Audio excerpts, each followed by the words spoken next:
Thank you for listening to this free audiobook created by Project Gutenberg and Microsoft AI.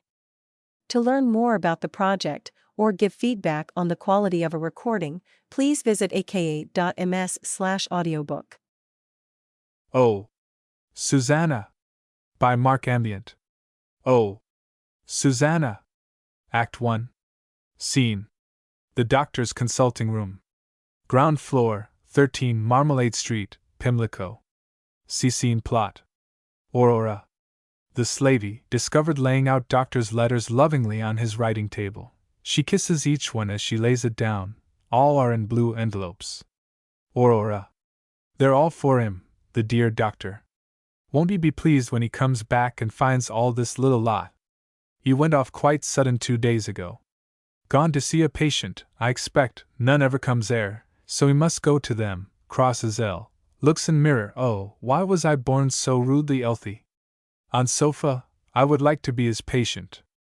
I'd bear anything with the dear doctor to see to me. He's got such a sort, and jumps off sofa and stands looking at Aunt's picture, curtsies. I wonder if she's his fancy? Or with the diamond combs. You ain't the only one, my lady, with diamond combs. I'll struggle with yer. Produces combs from her pocket, 10p a pair, in the Strand, going to put them on, stops. No, I'll wait till he comes home. They're all for him, the dear doctor, all for him. End of sofa. Enter Tupper, a fat little page. Tupper. I say, Aurora. The missus is going to do the thing in style this afternoon. 2 fiddler blokes, and a planner and a program o' the dances pinned up over the mantelpiece over EAD. Picks up cigarette end off ashtray and smokes it. Aurora down Lord, you don't say! And printed invitations and all. Takes card from mirror, arc at this. Mrs. O'Hara requests the honor of Dr. Shepherd S.S. Company. Tupper. You won't come back for that. I wish you would. Aurora. Why not, Tupper? Where's he gone? Come see. Tupper. Gis a kiss, and I'll tell yer. Aurora.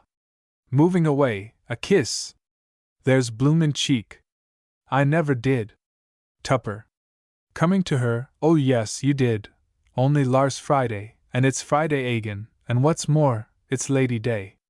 Aurora. Innocently, is it, Tupper? Well, as it's Lady Day. Puts her cheek up, aside, it's all for him. Kiss Bus, now tell me. Tupper. He's going to get married, goes down puffing cigarette hard. Aurora. With concern, no, Tupper, don't say that. Changes her tone, I mean, how do you know? Tupper. Turning round, gis another, and I'll tell yer. Aurora. Go on. Tupper. I will when I got summit to go on with. Comes to her. Aurora. Impatiently, oh there then. Kissed him, aside, they're all for him. Tupper. Well, as you know, gets on table, Aurora. The doctor's a wonderful gentle gentleman, as gentle as, well, there he is gentle. Aurora. More impatiently, I know that. I give you them kisses to tell me summat I don't know. Tupper. Well, I'm going to. When he was packing to go away, he was that excited he couldn't hardly strap the bag. Aurora. Well, what o' that? A gentleman can get excited without gettin' married, you're silly kid. Goes to steps. Tupper. Ah, but he put on a new frock coat, and a brand no pair o' trousers. Aurora. The dear doctor. I'll bet he looked a toff. Start on steps. Tupper. And then he had a brandy and soda, what for? Up to couch. Aurora. 'Cause he was thirsty, o' course, you silly kite. Tupper. Thirsty. It was to bring him up to the scratch. Aurora. Aside, the scratch. My ert. My ert. Top of ladder. Tupper. I'd bet my buttons he's enging is one of 'em in his no clothes, and forgotten all about me and mine. Upstage are. Aurora. Curiously, your no clothes? Tupper. Yes, I was lowered into these under false pretenses. When Mrs. O'Hara engaged me, she says she'd let for ground floor to a very risin' doctor. Aurora. So he is. The day will come, you'll be the most risin', gesticulates with feather duster, on steps, nearly falls. Tupper. Do you want to hear about my trousers, or do you not? Sits on couch. Aurora. Yes, Tupper, o' course I do, get 'em orf your chest. Tupper. Well, Mrs. O'Hara, she says, you'll find you're in clothes, she says, and think of all the gradoides. Aurora. Great who? Tupper. Gradoides from grateful patients, shillins and 'arf crowns, she says. Well, we been at it 3 months today. Aurora. Sadly, and not a blessed patient is called yet. Comes down. Tupper. No, but the tailor's called, lots o' times, and last time he was very cross, said he'd have these clothes orf me if they wasn't paid for Lady Day. Crosses to our, of table. Aurora. Oh. The person. Never mind, the day will come. Tupper. The day has come. Takes up pile of letters. Aurora. Well, never mind, look at all these, all from Lady Patience, sits in doctor's chair, puts on his eyeglasses. Tupper. Laughing, Lady Patience. Why, they're bills. That's the butcher, puts it down, and that's the chemist. Aurora. Oh. Ye can read. Tupper.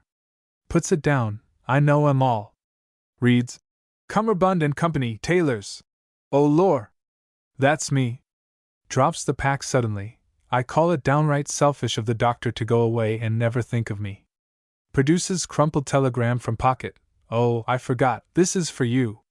Hands it to her. Aurora. Silly kid. Tupper. Who's it from? Your young man? Reads wire over Aurora's shoulder. Aurora. Opening it, Arfa M.O. It's from the dear doctor. Aside, I'd know as in writing anywheres, it's sich a soft and. Reads word for word. Expect me back at 4:30 and please have my tea ready. Tupper. Counts words on his fingers. Sadly, there's extravagance. Blues a 10pence on a telegram, and my clothes in 4. Aurora, aside, Ave is tea ready? That I will.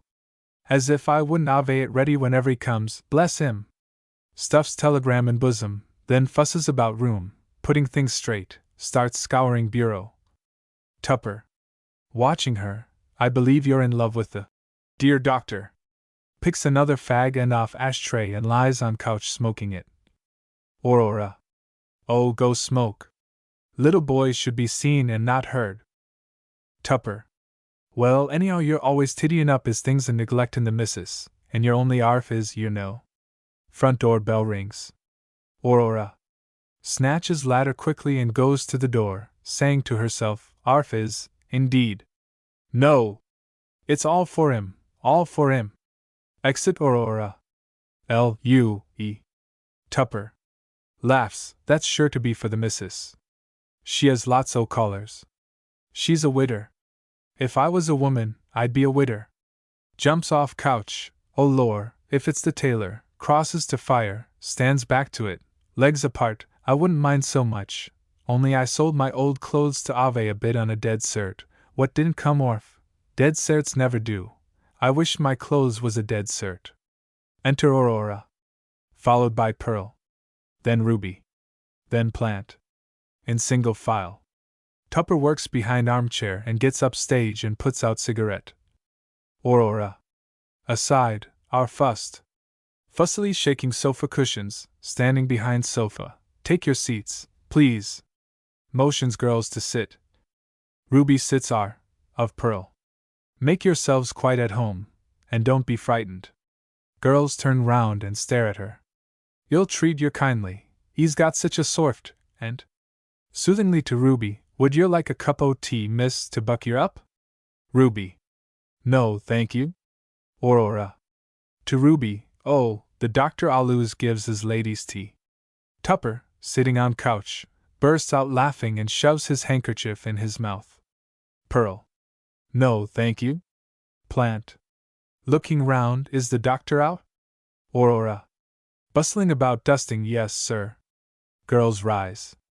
But he'll be back at 1:30, if the ladies'll kindly wait. Girls sit. He's been called orf to see a lady who couldn't wait. Tupper same bus dot. Aurora goes to him. Plant. Coughs. Ahem. That will do. Aside, fancy setting up for a ladies' doctor in Pimlico. How can he earn bread and butter in Marmalade Street? Number 13, 2. Aurora. To Tupper, old Giro. They're lady patients. Appy girls. I wonder what they've got. Tupper. Nuffian. They're a bit off all right. Laughs. Aurora. Sadly are they, Tupper? Then why do they come here? Plant. Aside, what has he done to deserve a rich aunt who has instructed me to draw up a deed settling 1,000 a year on him? It's disgusting. Sits, head on hand. Tupper. Sees Plant. Head on hand, aside to Aurora. Oh, perhaps it's him. Comes to him. Anything wrong with your yady? Touches his hair. Girls laugh. Plant looks dumbfounded. Aurora. The doctor's wonderful clever for eads. Same bus. Plant. Don't do that. Tupper. Yes, he cured mine in a jiffy. I recommend him to all my friends. Plant. Ah, then I presume Dr. Shepherd has a large practice. Aurora. Cheerily, oh yes, sir, he's allus practicin'. He practiced all larst week on the milkman's baby. It had the diphtheria, sir, in its throat, and the doctor was afraid the cows catch it and spile the milk. He stopped up all night for a week nussin' that baby. Goes on scouring bureau. Tupper. Oh, he's a wonderful gentle gentleman, is the doctor. Plant. Aside, a gentle shepherd? Just what his rich aunt hopes to find him. I must get a word with Ruby. Ruby. To Tupper. Ah, you hear what his grateful patients think of him. Tupper. Comes down, grateful patients? Shakes head sadly. No, miss, not yet. Plant. You carry the medicine round, don't you? Tupper. No, sir, not yet. Pearl. But you're the doctor's boy, aren't you? Tupper. No, miss, not yet. Only arf of me, the other arf belongs upstairs. You see, the doctor ends orf where the stair carpets begin. He shares me with the missus, and he shares the gal too. Plant. Rises, coughs, ahem. That will do. Is the room always so full of smoke? Aurora. Coming to him quickly, oh yes, sir, was generally, flaps wet flannel in his face. The doctor's a wonderful gentleman for smoke. He lies on that couch smokin' all day long, and read in this air book, fetches it, you look at it. Comes down see. Girls go up to her. You can't make yady nor tale of it, 'cept the pictures, and they is, well, there. Plant. Ahem. That will do. Takes it from her before his daughters see it. What are the doctor's hours? Aurora. I dunno, sir, all hours. Sometimes out all day. Sometimes don't come home all night. Plant. Ahem. That will do. Tupper. Wednesday he went out and ain't back yet. Ruby. 2 days ago? That lady's case must be serious. Comes to back of sofa and sits and. Aurora. It is serious, miss, I tell yer. Confidentially, it's a case of. Plant. Yells in her ear, ahem. That will do. Aurora. Sorry I spoke. Plant. Very unusual for smoke to hang about for 48 hours. Tupper. Oh, that's nothin', sir. He's wonderful unusual in his habits. Aurora. Has a biled egg for his dinner orphan. To Ruby. Ruby. To Pearl, poor fellow. He must be starving. Tupper looks admiringly at Ruby. And goes to fire, stands back to it, legs apart. Plant, aside. Poor fellow! He'll be rich enough before the day's out. It's hard not to tell one's own daughter, but I mustn't betray a professional confidence. Tupper. Aside, fine gels. To Ruby, he'll be wonderful glad to see you, miss. Ruby. How do you know? Tupper. 'Cause he's settin' up as a ladies' doctor. Miss, and you're the fust callers we've ever had. Aside, bar the tailor. Ruby. The first? To Pearl, he is starving.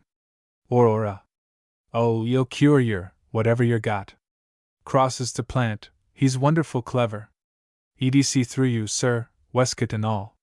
You don't hax no hex rays to tell him. To Ruby, he knows all what's going on in your innards. Plant. Ahem. That will do. No doubt, no doubt. Tupper. No bloomin' doubt, sir. Going to him, but I do hope you'll pay afore leavin', 'cause it's Lady Day, and these air clothes ain't paid for yet, and if they ain't, they're a comin' orf. Plant. That'll do. We don't want to hear any fairy tales. Tupper. Sadly, there ain't no tales about these air. Looking at his jacket, it's a norriable fac. Plant. You can go, to Tupper, both of you. To Aurora. Aurora. Having fetched pail, to Tupper, come on, you talk too much. I'm the doctor's local demon when he's I. Accent Tupper and Aurora. Plant. Nice sort of servants for a doctor to have. Puts book on couch. Pearl. To Ruby. Who is reading a letter? Who's that from? Ruby. Lieutenant Mary. Pearl. Oh, let me read it. They read it together. Plant. Aside, 1,000 a year for an unbusinesslike young fool, and here am I, her own cousin's husband, and she's never given me a penny, except what I borrowed. Bus. With pocket hairbrush, mirror at back, I did think my chance had come when she sent for me to Cumberland. I got the hairdresser to touch out all the gray ones, thinking I might fetch the old girl, but as soon as she saw me she was very rude, called me a fright, and began asking some damned awkward questions about my late wife's trust money. Just my luck. Sits at writing table. Pearl. Reading from letter which Ruby holds. And my darling Ruby, if your father dies, there's not much if about it. He does. Taps her hair. I've seen the bottle. Both giggle. Plant. Aside, looking in pocket mirror, so I took the next train back to Southsea, and romped my daughters up to town. If Ruby can only hook the doctor before the aunt arrives, I'm saved. If she can't, I'm, ahem. Ruby. Aside to Pearl, and only think, Pearl. When he's an admiral, I shall be Lady Mary, perhaps a duchess. Pearl. But father. Ruby. Oh, he'll be delighted. We're keeping it as a surprise for his birthday. Pearl. He'll be 63 next birthday. He looks more like 36. Both laugh. Plant. To them, stop that silly giggling. Crosses over to the two, sends Pearl across the table. Go and sit over there. Ruby. My precious jewel, I have something very solemn to say while we are waiting to see the doctor. Ruby. Jumping up, excitedly, Pa, don't say you've brought us for the doctor to sound us. Pearl. Quietly, sitting still, he shan't sound me. Plant. On the contrary, I've brought you to sound the doctor, pulls Ruby down again and sits of her on couch. Ruby. Excitedly, what about? Plant. You are aware that although we are strangers to Dr. Shepherd, he is our cousin. Ruby. Second cousin, Pa. Pearl. On mother's side. Ruby. 3 times removed. Plant. Well, let us hope he won't be so far removed in the future. I regret very deeply that we have never yet enjoyed the friendship of, dear cousin Jack. Pearl. You have frequently remarked, it was not worth while to cultivate any of our poor relations. Plant. Hotly, do you want your pocket money stopped? The fact is. Pearl. You're bringing my gray hairs, stroking his black locks. Pearl. Quietly, you're what? Plant. Jumping up, I stop your pocket money for a month. Ooh. Puts his hand to his back, this lumbago is unbearable. When a man gets to my time of life. Pearl. Quietly, what time is it now? Plant. Hotly, I stop your pocket money for 3 months. Pearl. Rises, really, father, a solicitor should be more cautious. I meant to say the time is getting on, points to clock and crosses to couch, stands behind Ruby, and you have not yet informed us of the, very solemn, something you have to say. Plant. I accept your explanation, without prejudice. stanza. Of couch, I say when a man gets to my time of life, the future happiness of his offspring becomes an all-engrossing theme. You are aware that when exalted personages contemplate a matrimonial alliance, they ne'er look outside the family. Living as we do, in so fashionable a resort as Southsea, we cannot be Tony, in such important matters. Now you are both, as I know, being your father, heart-free. Pearl digs Ruby hard in the ribs. Ruby, crying out, "Oh! Plant! How dare you interrupt me?" Ruby, "I didn't, Pa, it was." Pearl, "Sneak!" pinching her arm. Ruby, "It was nothing." Pearl sits in big armchair. Aside to Pearl, "Little cat." Plant, "I accept your explanation, without prejudice.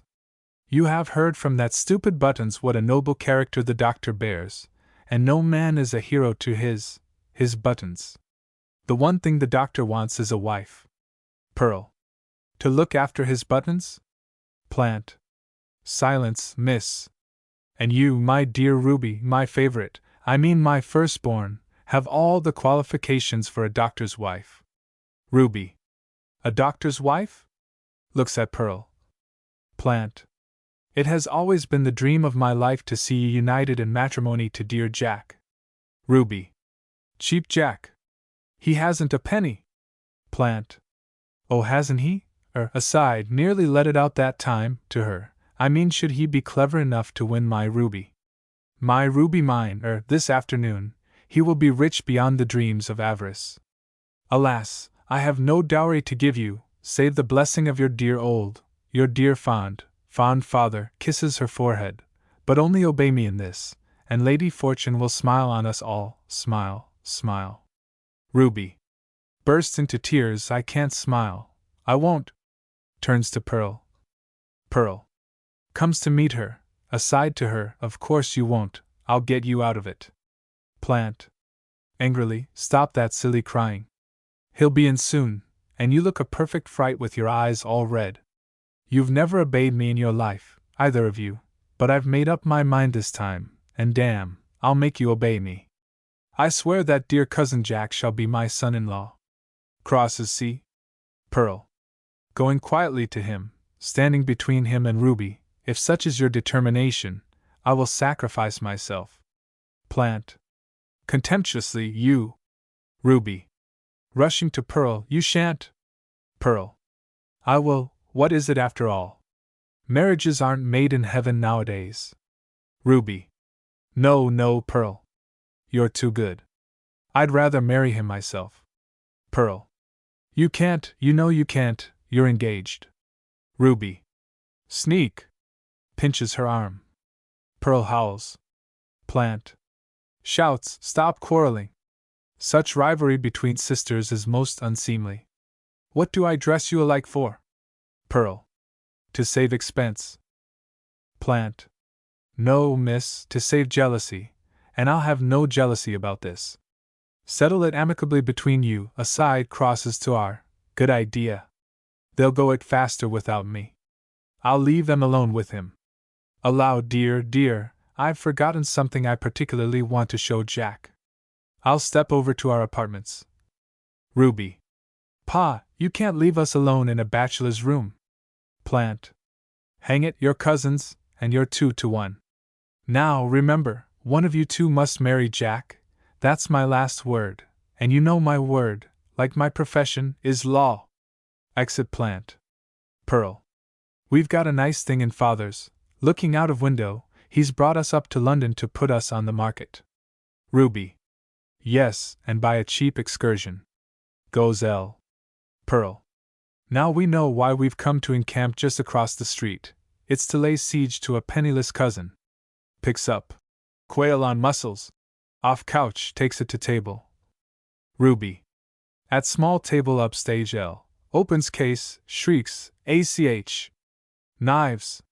Pearl, looks up from book. "You wouldn't do for a doctor's wife, whatever Pa says." Looks at picture. "Besides, you're not free, but I am." Sadly. Ruby, Pearl, "There's Waverley." Coming to her, looking over her shoulder at picture.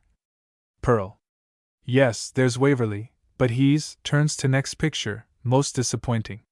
He's been staying at Southsea with Lieutenant Mary for a whole week, turns page, and father's been away the whole time.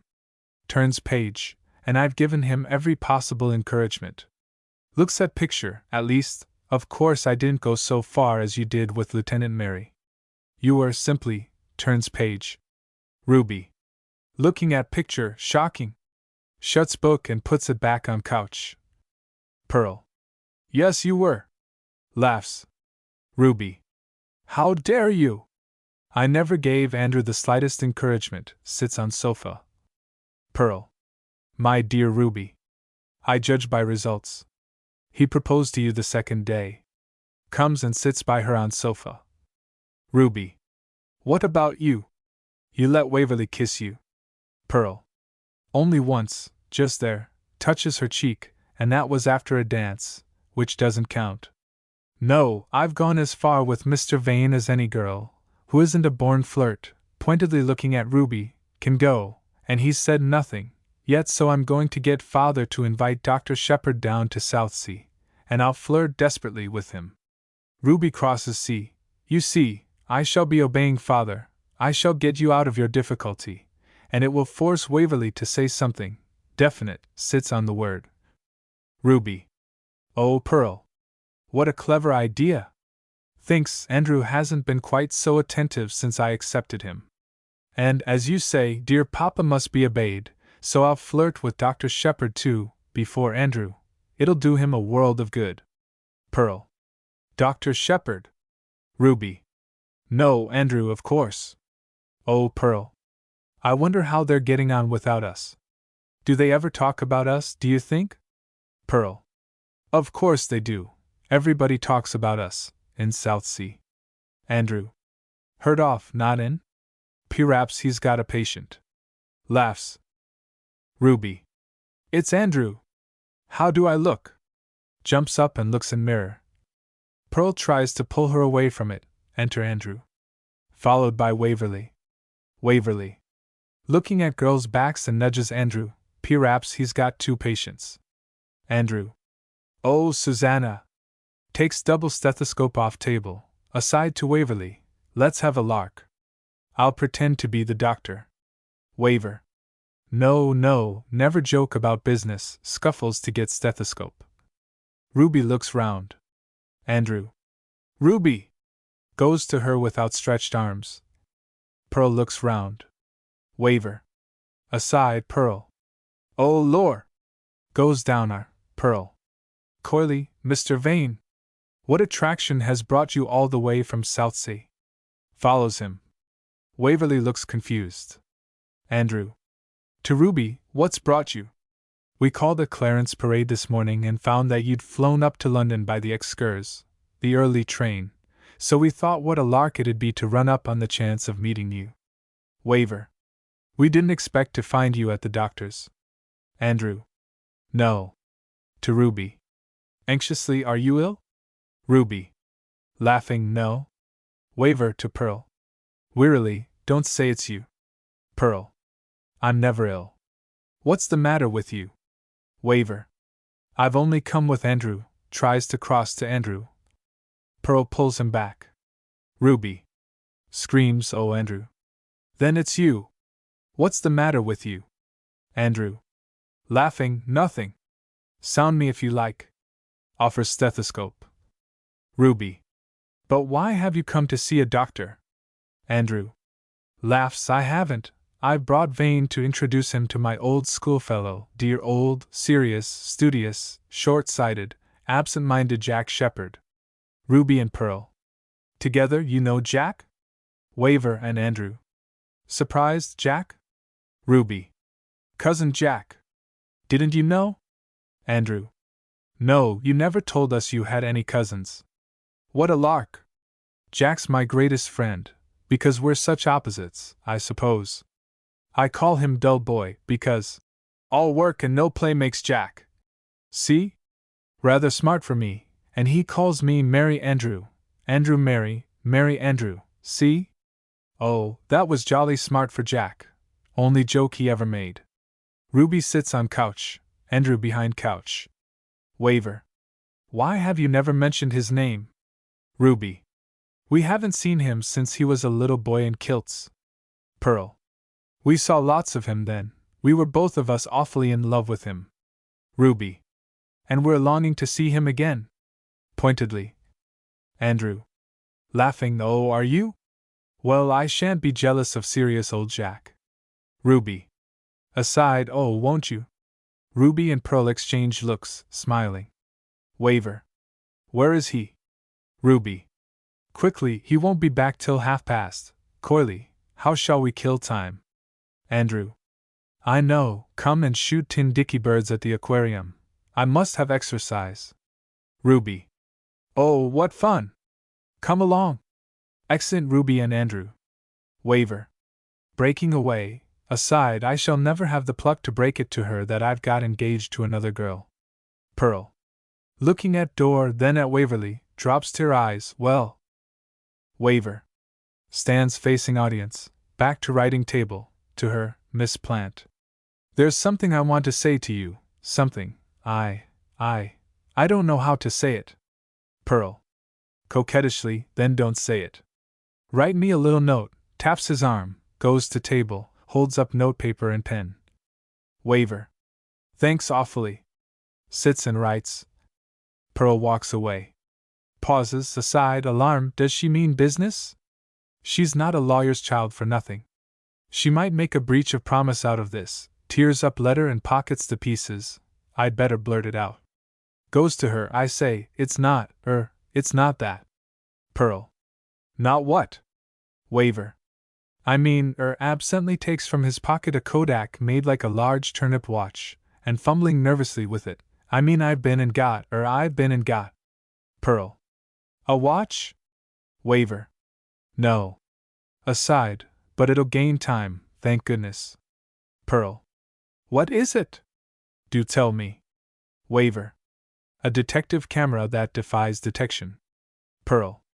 Rises, oh, what fun! Takes it from him. Let's go and take snapshots at Andrew and Ruby when they're not looking, then they shall take us. When we're not looking, takes his arm. Enter Tupper. Waver. Aside, she does mean business. Exit Waverley and Pearl. Tupper.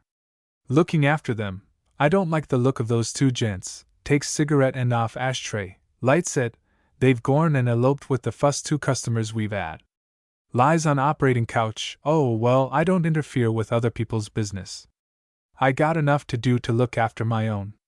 Enter doctor in high hat, frock coat, overcoat, carrying a Gladstone bag. Looks as if he had something on his mind. Jumping off couch, I am glad to see you back, sir. Doctor.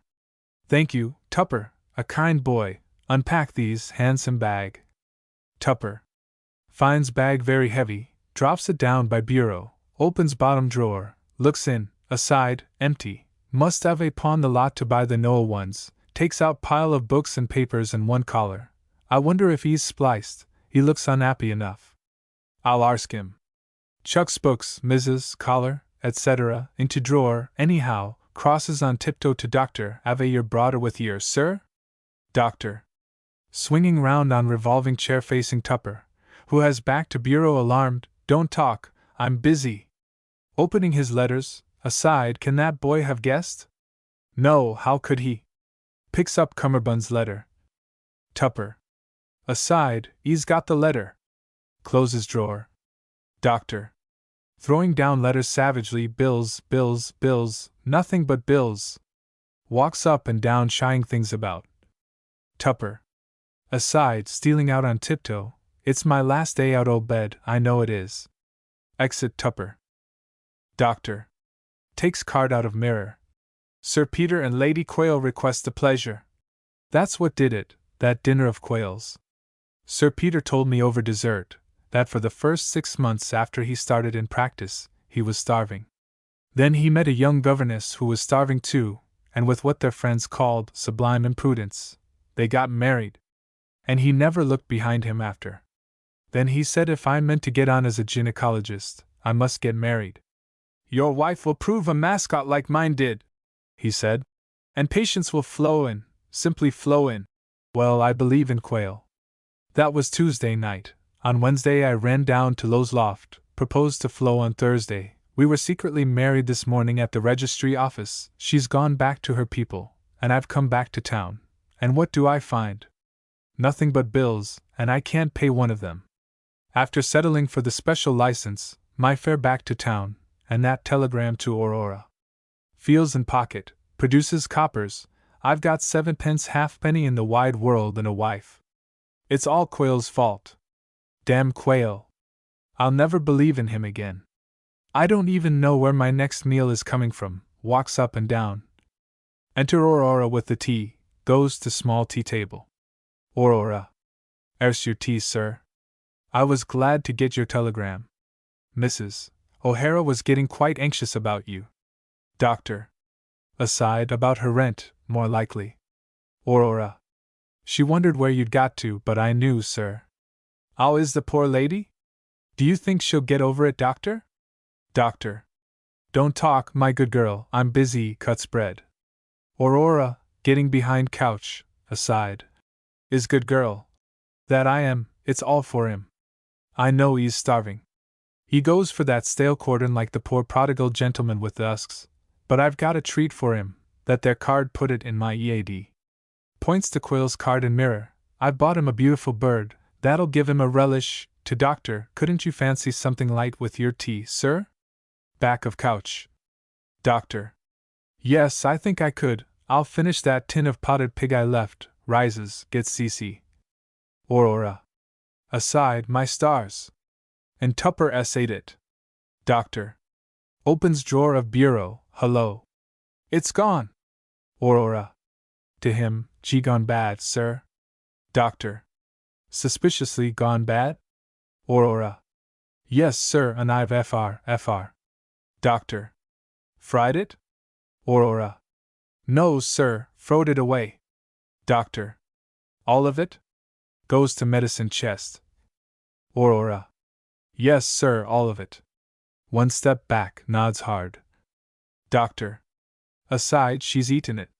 To her, Aurora. Show me your tongue. Hum. You'd better take this. Pours out a draught. Aurora. Aside, rapturously, is patient at last. Takes it, thank you, sir. Gasps, I've touched his hand. Doctor. You won't like it. Aurora. I will, sir, if I die arter it. Aside, I'm in 7 Evans already. Drinks, pulls an awful face, it's all for him. Doctor puts glass back, Aurora takes big lump of sugar from tea table. Doctor. Seriously, you might have died of ptomaine poisoning, eating that decayed tin stuff, crosses to sofa, sits again. Aurora.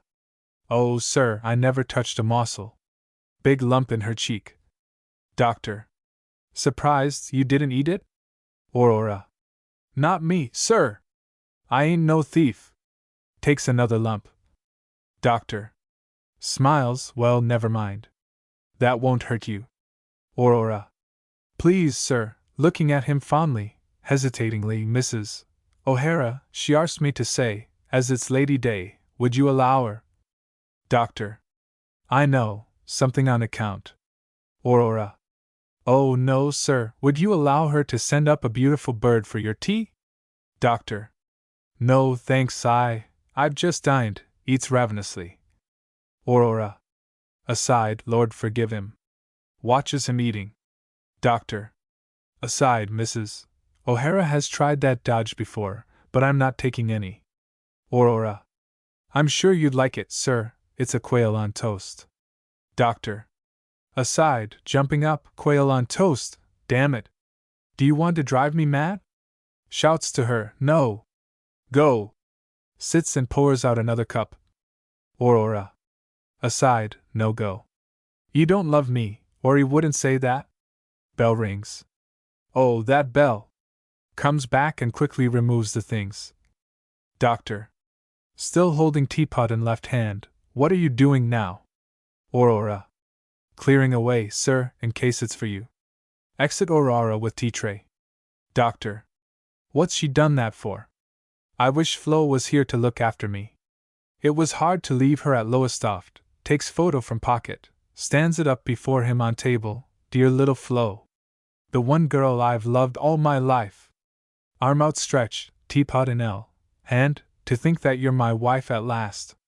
Slowly closing his arms, my wife. Hugging teapot, yowls, it seems too good to be true. And where are the patients? Quail said would flow in. Simply flow in. Waves teapot, tea, goes all over the stage, hello. It's flowing out. Enter plant. Loudly, I say, where are my patients? Loudly, coming down stage, not seeing plant. Plant. More loudly, and I say, where are my daughters? Doctor. Seeing him, my first. Quail's right, after all. Comes to plant, teapot in hand, assumes professional air, good afternoon, won't you sit down? Seats himself and writing table, puts teapot on blotter. He is always absent-minded when absorbed in his science. Now. Earnestly, what can I do for you? What's the trouble, eh? Plant. Aside, well, upon my word, he's a cool customer. Stands are, of table. Doctor. Come, let's hear what it is, or how I can help you. You know I'm in the habit of hearing confidences. Sees teapot, puts it under table. Plant. Indignantly, sir, I'm a father. Doctor. Bowing, sir, I congratulate you. Writes father, on notepad, to Plant cheerfully, is it a boy or a girl? Plant. Hotly, 2 girls, sir. Doctor. Dear, I sympathize with you. Makes a note, 2 girls, mother doing well? Plant. Gesticulating wildly, the mother's dead, sir. Doctor. With sympathy, now I understand your agitation, makes note, and the twins, are they well? Plant. Wildly, damn it, sir, they're not twins, and I've lost them. Doctor. Dear. Aside, lost his wife and both the poor little babies, writing on notepad. Plant. Chokingly, only half an hour ago, and I've come to you. Doctor. Putting up his hand, no, if your own doctor won't grant a certificate, it's no use coming to me. Tears up notes. Plant. I tell you I left them here on this sofa. Doctor. Rises indignantly, oh my sofa. Then you'd no business to. How dare you leave the poor things lying on my sofa? Where are they? Looking under sofa cushions. Plant. Hang it, sir, that's what I've come to ask you. What have you done with them? Enter Tupper. Tupper. To doctor, please, sir, Mrs. O'Hara says, hands him her account book. Plant. Seizing Tupper, where are my daughters? Crosses C, shaking Tupper, threatening him with big stick. Tupper. I dunno, sir, give it up. Plant. No prevarications. You saw the 2 young ladies. Doctor. Surprised, 2 young ladies? I see now. Tupper. Are you their father, sir? I didn't think you was old enough. Plant. Pleased, releases him, pats his head, good lad. Crosses down L. Doctor. Where have they gone, Tupper? Tupper, I dunno, sir, they was fetched. Plant. Fetched? Who by? Rushing at Tupper furiously. Tupper. I dunno, sir, 2 gentlemen, they didn't leave no name, they simply come, saw the ladies, and carried 'em off. Bus. Plant threatening Tupper, Tupper arm up. Exit Tupper quickly.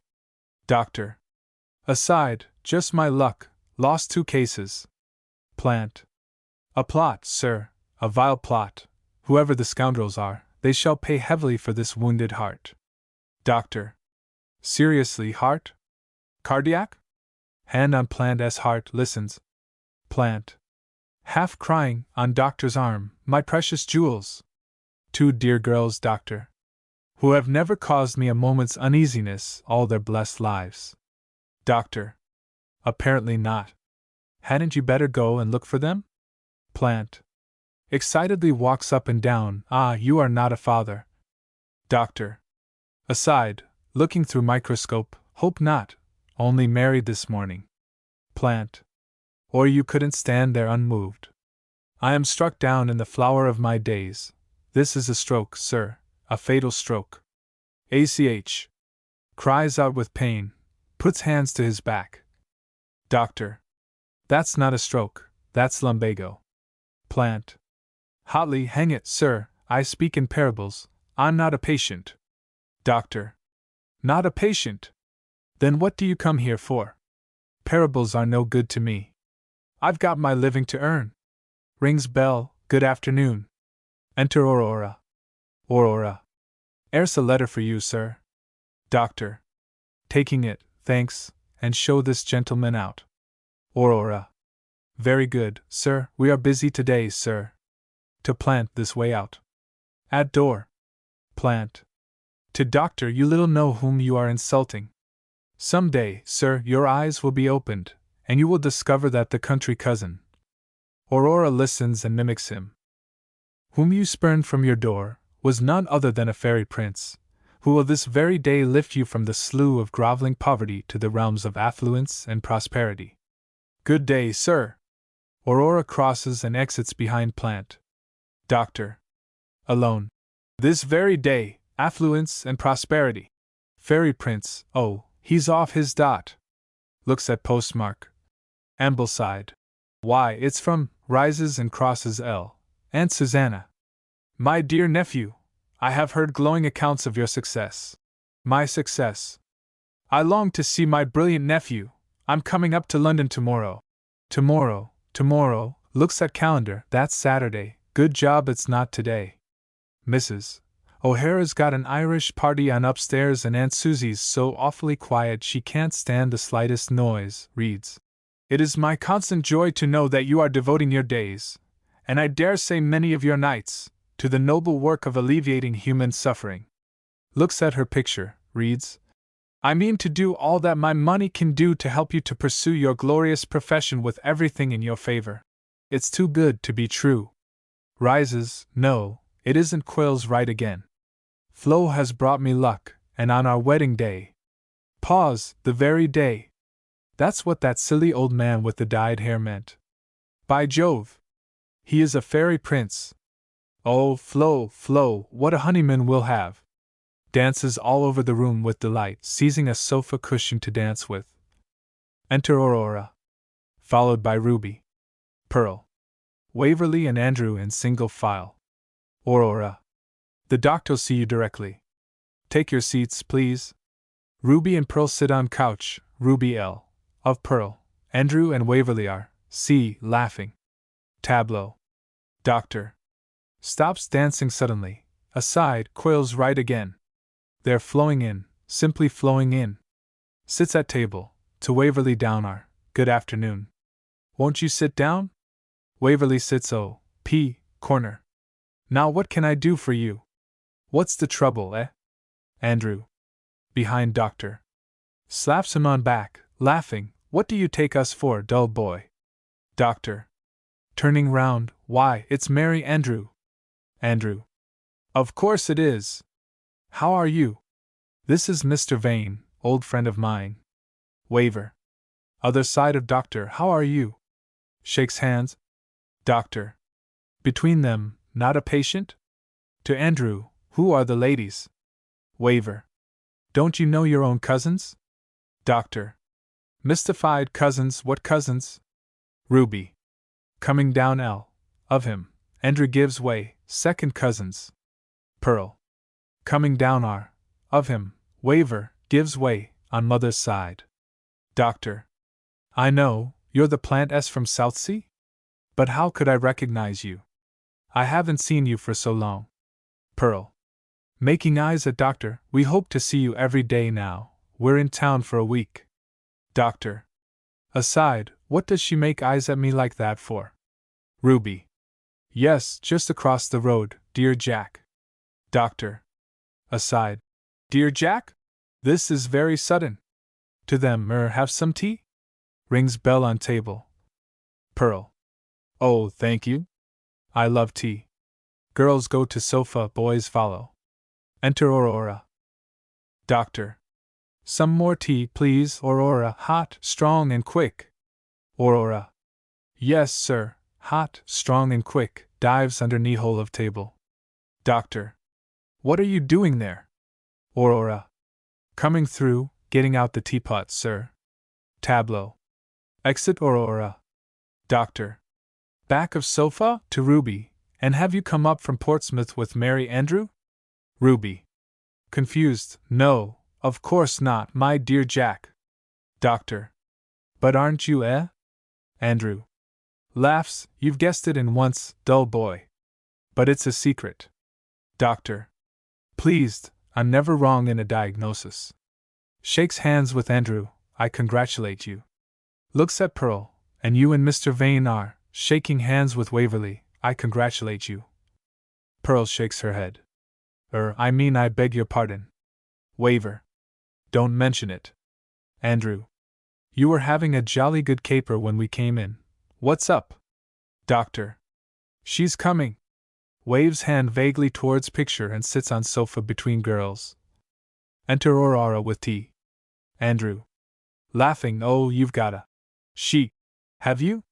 You dog. Back at sofa. Aurora. Aside, he's got a she. Gasps audibly. Ruby. Dear Jack. Andrew.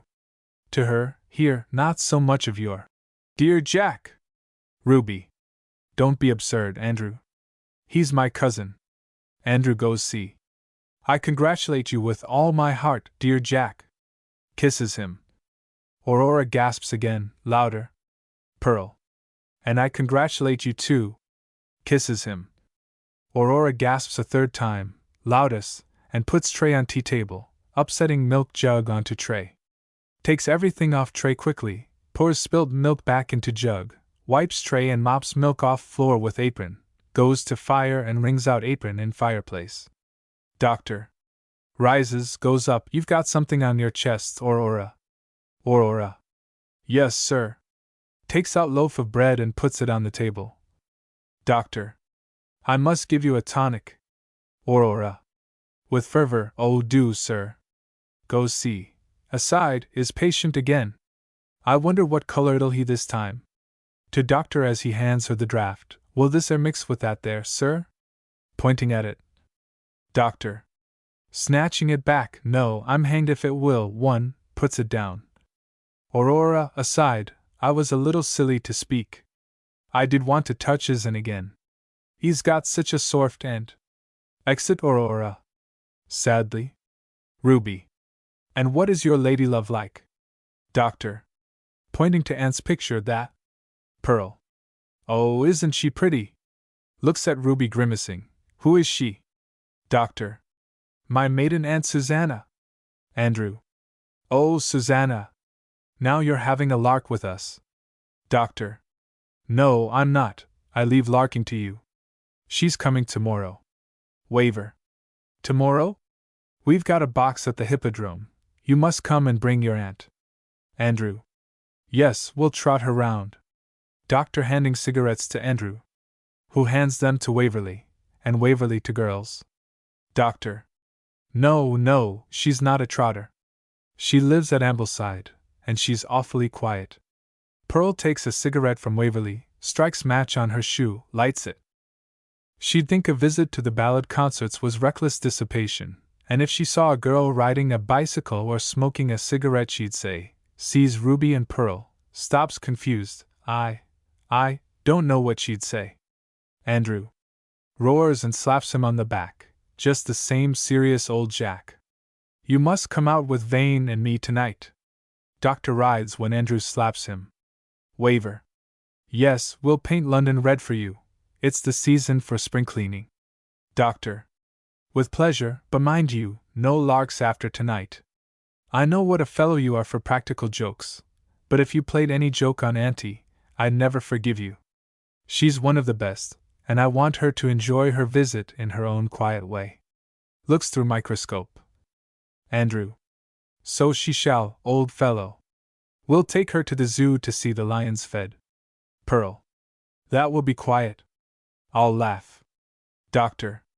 Aside, where's that specimen? Rings bell. Oh, I remember, in there, points to door R, i.e. to them. Will you excuse me for a moment?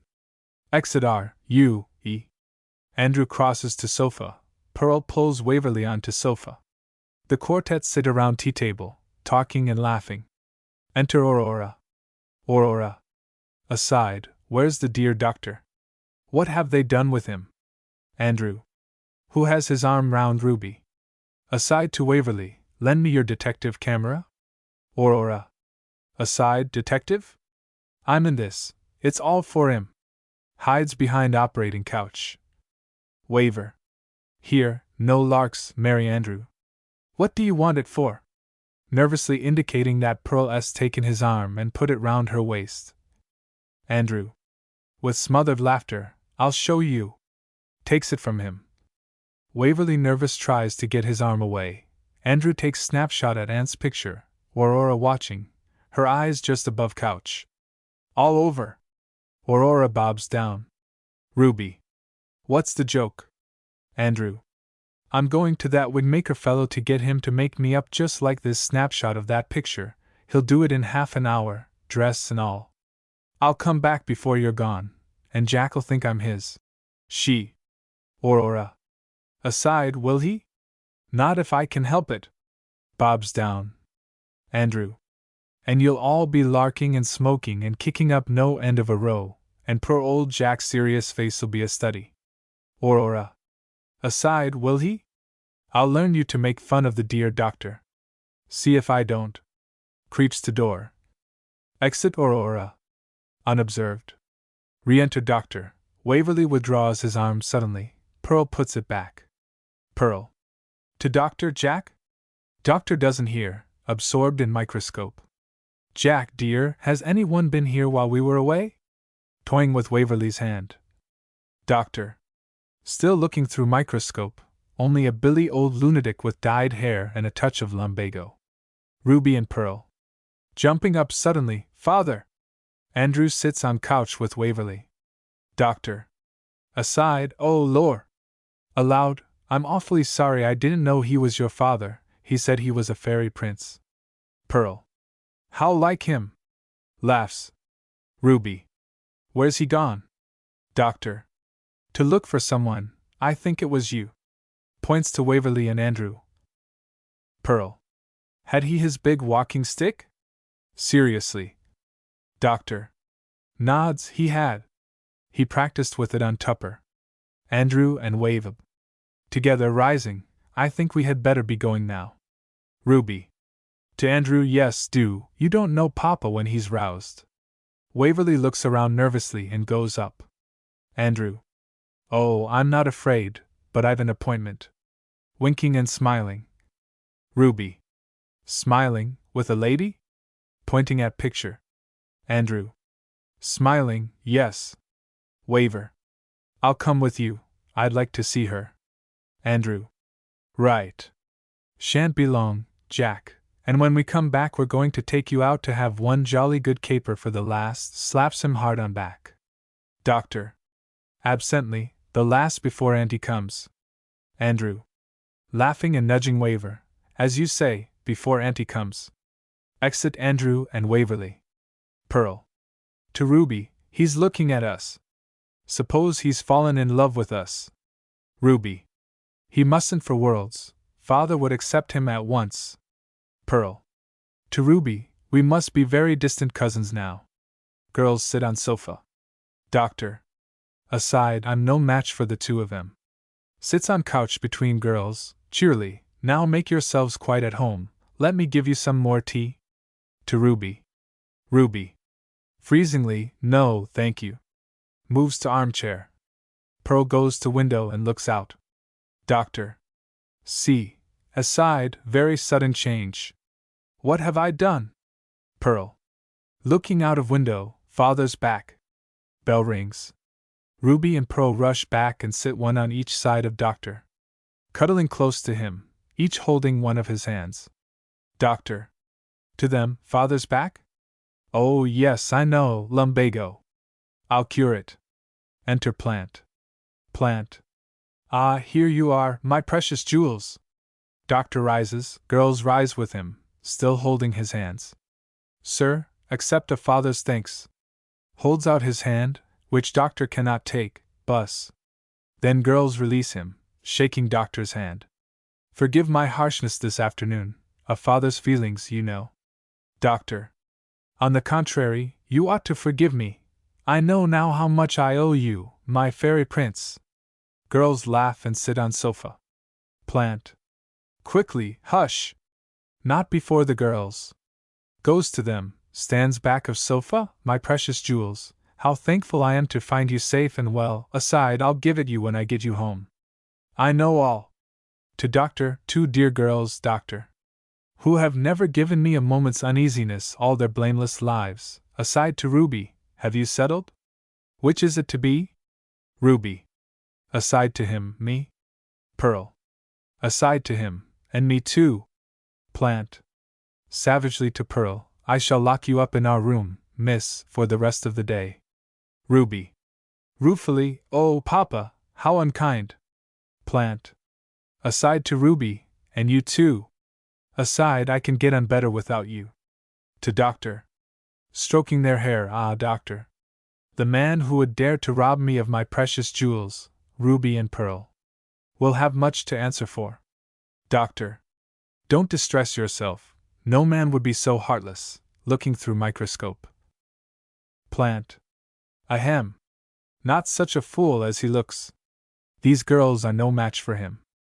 I must get him alone. Aloud, well, Doctor.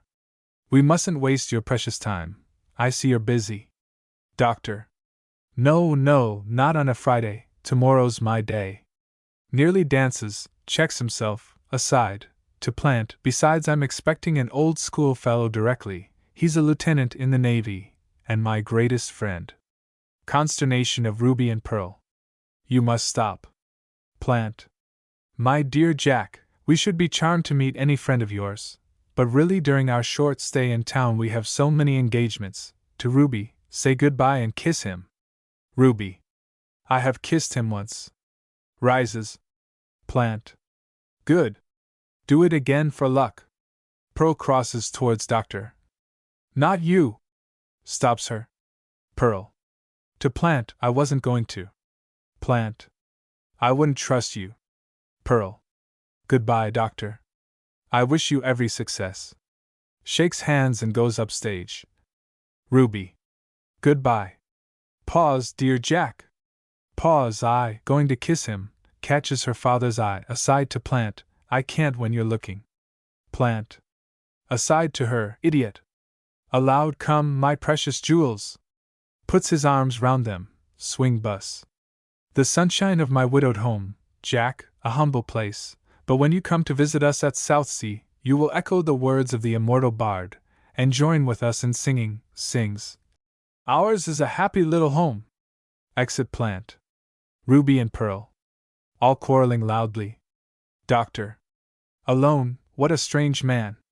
I wonder why he's pleaded my cause with Aunt Susannah? Looks at Aunt's picture, sitting end of sofa, per Aunt Susie. When she was quite a girl she fell in love with a man who turned out all wrong. That's why she's lived such a lonely life all these years. Dear Aunt Susie. I'll do all I can to give you a good time. Goes back to microscope. Enter Aurora. Aurora. Excitedly, if you please, Doctor. Doctor. Don't bother me now, Aurora. I'm busy. Aurora. Sadly, I don't want to bother you, sir. I've come to give you warning. Doctor. You want to leave me? Aurora. Never, sir, not till I'm took feet front. I want to warn you about that detective, sir, as the gent brought in his pocket. His friend let it off at that picture, sir. Doctor. Mystified, let what off? Aurora. Detective camera, sir, and he's comin' back dressed up like her. Doctor. Smiling, who is? Aurora. As his friend calls. Mary Andrew. Sir. Doctor. Rubbing his hands, oh, is he? It's my profession to cure people, and I'll cure you, Master Mary Andrew. Of this insane love of practical joking, thumps on table. Aurora. Do, sir, I don't believe there's no ailment, male nor female, what you couldn't not cure, sir. Doctor. Thank you, Aurora. Crosses to fire. Aurora. Excuse the liberty I've took, sir, but I thought I'd best warn you, sir, lest when he come dressed up you might think it was she, and, and be disappointed, half crying. Doctor. So I should have been, very disappointed. Looking at picture, thank you very much. Aurora. Still gazing at his fancy. The time has come. It's now or never. I'll struggle with yer. Gets on chair, looks over into mirror, takes combs from pocket, puts them on, pauses. I do hope Tupper was wrong. If he's gorn and married her, I'm the miserablest girl in all Pimlico, South Belgravia, I mean, jumps down. Doctor. Turning round and seeing her, what on earth are you doing? Do you want to bring the house down? Aurora. I can't up my weight, sir. Doctor. Smiling, what a swell you look, Aurora. Aurora. Effusively, he's seen my combs, my diamond combs, shakes head to make them sparkle. Doctor. Laughing, did Mrs. O'Hara give you those paste things to wear for her party? Aurora. Disappointed, no, sir, they ain't for Mrs. O'Hara, and they ain't pastry things. Aside, you don't know diamonds when he sees 'em. Doctor. They're like those in my aunt's picture. Aurora. Joyfully, is that your aunt, sir? Doctor. Yes. Aurora. Ho! I am glad. Aside, there's 'ope, there's 'ope. Doctor. But those combs have gone out since that picture was painted. You're a long way behind the times, a long way. Bursts out laughing and rushes out. Ha! Ha! Ha! Exit Doctor. R.I. Aurora. Alone, sobbing, I'm gorn out. Behind the times. There's no 'ope, I shall never wear 'em again. Takes them off, but I'll 'ave 'em buried with me. Pockets them, I shall die an old maid now. I can't wait till Tupper 'as growed up. Oh, it's an 'ard world for us maids, a very 'ard world. Exit Aurora. Sobbing Lui. Aunt. Heard off, is Dr. Shepherd in? Aurora. Heard off, sobbing, I'll see, ma'am, I'll see. Enter Aurora. Followed by Aunt Susannah. Aunt. To her, what's the matter with you, my good girl? See, upstage. Aurora. Sobbing, nothin', mum. We're a bit busier today than usual, that's all. Aunt. Is this the doctor's consulting room? Looks round with affectionate interest, sits at his table, Aurora. One of 'em, mum, I expect he's in one of the inner rooms, engaged with some patients. He's always very busy on a Friday. You couldn't ave picked a worse day to come and see the great doctor. Ave you got an appointment? Aunt. I wrote to him. He expects me about this time. Aurora. Oh. Bus dot, mimicking her intonation, then I'll tell him. Knocks at door. R.I., a lady to see you, sir. Doctor. Heard off, all right. Tell him to take a chair. Aurora. At door, it ain't an 'im, it's an 'er. Doctor. Heard off, laughing, oh, then tell her to take the couch. And crosses Elsie, looks at tea table. Aurora. Aside, the operating couch. Poor thing. If it ain't a arm, it's a leg. Looks at her sympathetically. Aunt. Looking at picture over door, my picture. How sweet of the dear boy.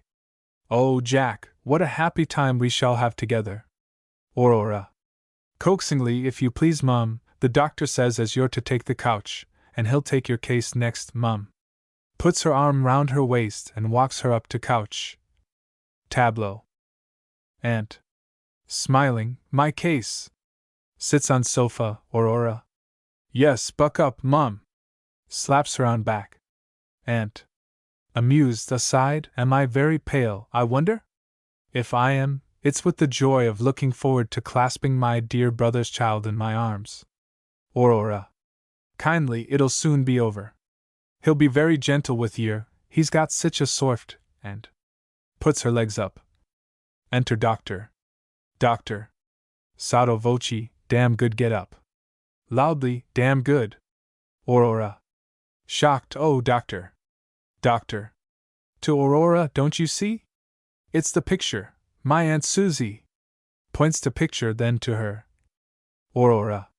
Comes to join him, they stand, see, backs to audience, roars, so it is, and I said. If it ain't a charm, it's a leg. Roars. Doctor. It's both arms and both legs, Aurora. And we'll have them off in a twinkling. Takes coat off, rolls up shirt sleeves. Aunt. Flabbergasted, both arms. Both legs. Aurora. Right you are, sir, you fetch the larfin gas, while I sharpen the knives, sharpens two long knives from case against each other. Aunt. Screams, knives. Murder! Murder! Let me out! Exit quickly. Doctor. Calls after her, don't go, old sussy toozy. Aurora. Laughing, we've cured him, sir, we've cured him. Curtain. Act 2. Scene. Same as Act I. No time elapses. Doctor. Alone, good old Merry Andrew. What a sight he looked! Fancy expecting me to take his lumbering carcass for my gentle aunt. Why, I could see his trousers, laughs, picks up bills, suddenly stops laughing. I must sober down now and remember I'm a married man with a lot of responsibilities. And no money, not yet. But Auntie's coming tomorrow, the real aunt, coming like a good fairy to make everything rosy.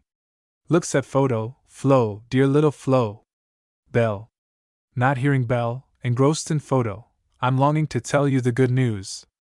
I'll write to you. Sits and writes. Dear madam. Tears it up, I mean. Darling Flo. Writes. Enter Flora. Shown in by Aurora.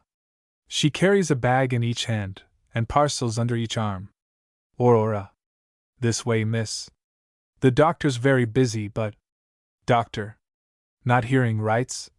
What wouldn't I give to have you here now? Takes out coppers, 7 halfpenny. Flora. Slyly behind him, see. Is Dr. Shepherd in? Doctor. Absently, good afternoon. Won't you sit down? Now, what can I do for you? What's the trouble, eh? Flora. The trouble? Doctor. Oh, it's my wife. Rushes into her arms, Flo. Flora. Jack. Kisses him. Aurora. Gasps, aside, appy patient. Exit Aurora. Doctor. Delighted to see you, my dear Flo, most unexpected pleasure. Only sorry you can't stop the night. Flora. Surprised, Jack. I've come to stop forever. Doctor. Releasing her suddenly, you can't, you mustn't. Flora. But I can and I must. I can't live apart from you, Jack. I've tried it all the morning, and I can't. Falls in his arms. Doctor. But you must live apart from me, for a day or two. There's a lady coming tomorrow who mustn't see you here for anything. Flora. By sofa C. A lady. The first day of our honeymoon. Who is she? Pauses, a patient? Doctor. Smiling and shaking his head, better than 100 patients. Flora. What's she coming for? Tell me at once. Doctor. Putting his arm round her assuredly, my dear little wifey, she's only my maiden aunt. Flora. Oh, Jack, are you sure she's a maiden aunt? Doctor. Quite. Here's her letter, crosses to sofa, takes it from his pocket and gives it to her. Now are you satisfied, jealous little woman? Flora. Forgive me, Jack. I can't help being jealous of everybody and everything. I love you so much. Doctor. Round on to sofa, I know you do, and see what luck you've brought me. Pointing to letter which she is reading, I told you we shouldn't go wrong if we followed Quayle's advice. Auntie's coming tomorrow, and she's going to do all that money can. Flora. Reading letter today, Jack, she's coming today. This letter was written yesterday. Doctor. Suddenly, what a fool I am. Where's the Bradshaw? Crosses to table, turns over leaves of Bradshaw, hurriedly, Ambleside. A. Where's A? Acton, Aldersgate, Ambleside, here we are. Good gracious. She's nearly here. Crosses to Flo, it will never do to greet her with a story of a secret marriage, she'd be simply horrified. It's very hard to part, it's been a short and unsatisfactory honeymoon, kisses her, but where's that Bradshaw? Crosses to table, fumbles to find the place. Lowestoft? L. L. Where the devil is L? Enter Aurora with letter. Aurora. Sir, a letter for you, sir, and the boys waiting are, see. Doctor. Takes letter, look out the next train, you must catch it. Throws Bradshaw to Flo. Doctor reading letter, Flo reluctantly looking out train, in Bradshaw, half crying. Aurora. Aside, you shall catch it, impudent hussy. I see your kiss him. They all kiss their dear doctor. Except me. Turns up her nose at Flo, crosses R. Of table C. Flora. Glancing at Aurora. I don't like the look of that girl, starts, she's reading his letter, and I haven't seen it. Aurora. To doctor any answer, sir? Doctor. Yes, I'll write a note to this lady. Flora. Jealously, a lady. Aurora. Aside, reading the letter, I'll learn her bloomin' symptoms. I must be his patient. Flora. Watching her, the forward minx. Shuts Bradshaw with a bang. I won't go back to Lowestoft. A wife's place is by her husband's side, takes her hat off and sits twisting Bradshaw viciously. Doctor. Give the boy this. Aurora. Yes, sir. Takes note, crosses to Flo. Can I show you your place? Flo indignant. In the Bradshaw, miss? Perhaps you ain't beyond the A, B, C. Flora. Haughtily, snatching it back. No, thank you, I can manage myself. Aurora. Aside, can yer? I'll struggle with yer, I've learned her symptoms, as she goes out, impudent hussy, kissing the dear doctor. I'll struggle with yer, my gal. Exit Aurora. Flora. Looking at doctor. Who is absorbed reading letter, he's forgotten me already, pause. Doctor. Rubbing his hands, good business. Call on you this evening, my dear lady. Of course I will. I wish it was time now. Looks at watch. Flora. Jealously, who's that letter from, Jack? Kneels on sofa. Doctor. A lady in Grosvenor Road. Flora. How long have you known her? Doctor. I've never seen her yet. Flora. Who is she? Stands. Doctor. A patient, Flo, my first, at last. Flora. With a sigh of relief. Oh, only that. Doctor. Only that? My dear Flo, a doctor's wife can't afford to be jealous. You'll frighten away all my most paying patients. Flora. Oh, no, Jack, I won't. Runs and kneels by him. I'll try and look as if I like them, but I can't help being jealous. My jealousies only love the wrong side up, that's all. Doctor. I know it is, and I'm so glad that my first case has come when you were here. You are a mascot indeed. Stoops and kisses her. Flora. If I stop, I'm sure lots and lots and lots will come. Doctor. Not noticing, absorbed in letter, this is the very case I've always been hoping for, and I've got it at last. Just look at the gold crest, and the thick paper. No, don't read it. Oh, it's worth 3 guineas a week, if it's worth a penny, and it's a 3 years' job bar accidents. Flora. What's she got? Doctor. Hysterical paraplegia. She's afflicted with all sorts of abnormal fancies and longings. Front door bell rings. Flora. Jumping up suddenly from her knees, who's that? Another lady afflicted with all sorts of longings? Doctor. Seriously, rubbing his hands, I hope so, devoutly, rises suddenly, by George. If it's Auntie, one she mustn't find you here. Flora. Running about aimlessly, where shall I go? Crosses L, runs towards bathroom R, U, E. Doctor. Stopping her, not in my bedroom. Flora. Why not? I'm your wife. Doctor. Oh, yes, I forgot. But Aunt may want to take her things off, and if she found you there, the whole story'd have to come out, and she might think it was a fairy tale, and that would be awful. I know, on my operating couch. Flora. Shrieks, ACH. Operating. Runs down O. P, crosses R, corner and then round table C. Followed by Doctor. Doctor. It's all right. It won't bite you. Takes up rug, I'll chuck this rug over you. She'll think it's something anatomical. She'll never suspect it's my blushing bride. Flora. Oh, Jack, why should you hide your blushing bride? She's sure to find me here. Doctor. No, no, she won't. Flora. She will. I'm so conspicuous. Sits on sofa. Doctor.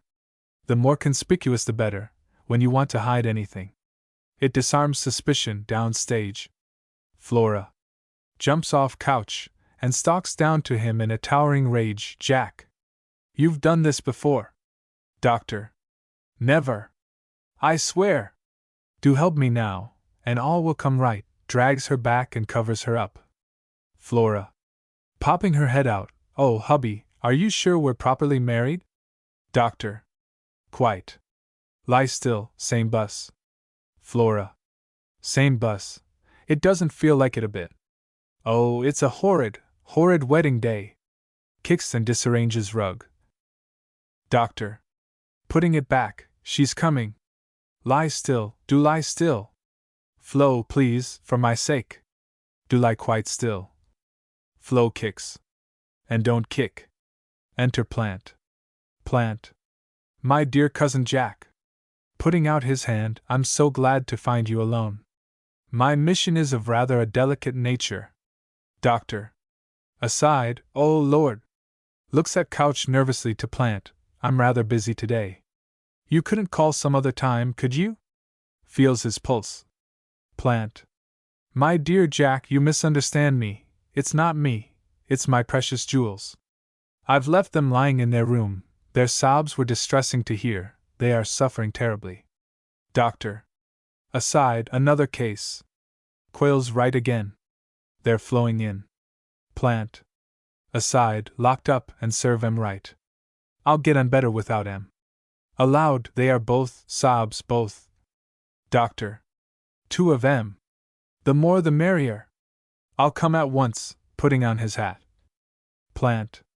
No, you misunderstand me. They are simply overcome with the way, to use their own phrase, the affectionate way in which you received them this afternoon. Doctor.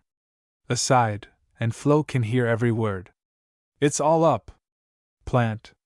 They can talk of nothing else. Doctor pulls Plant's coat.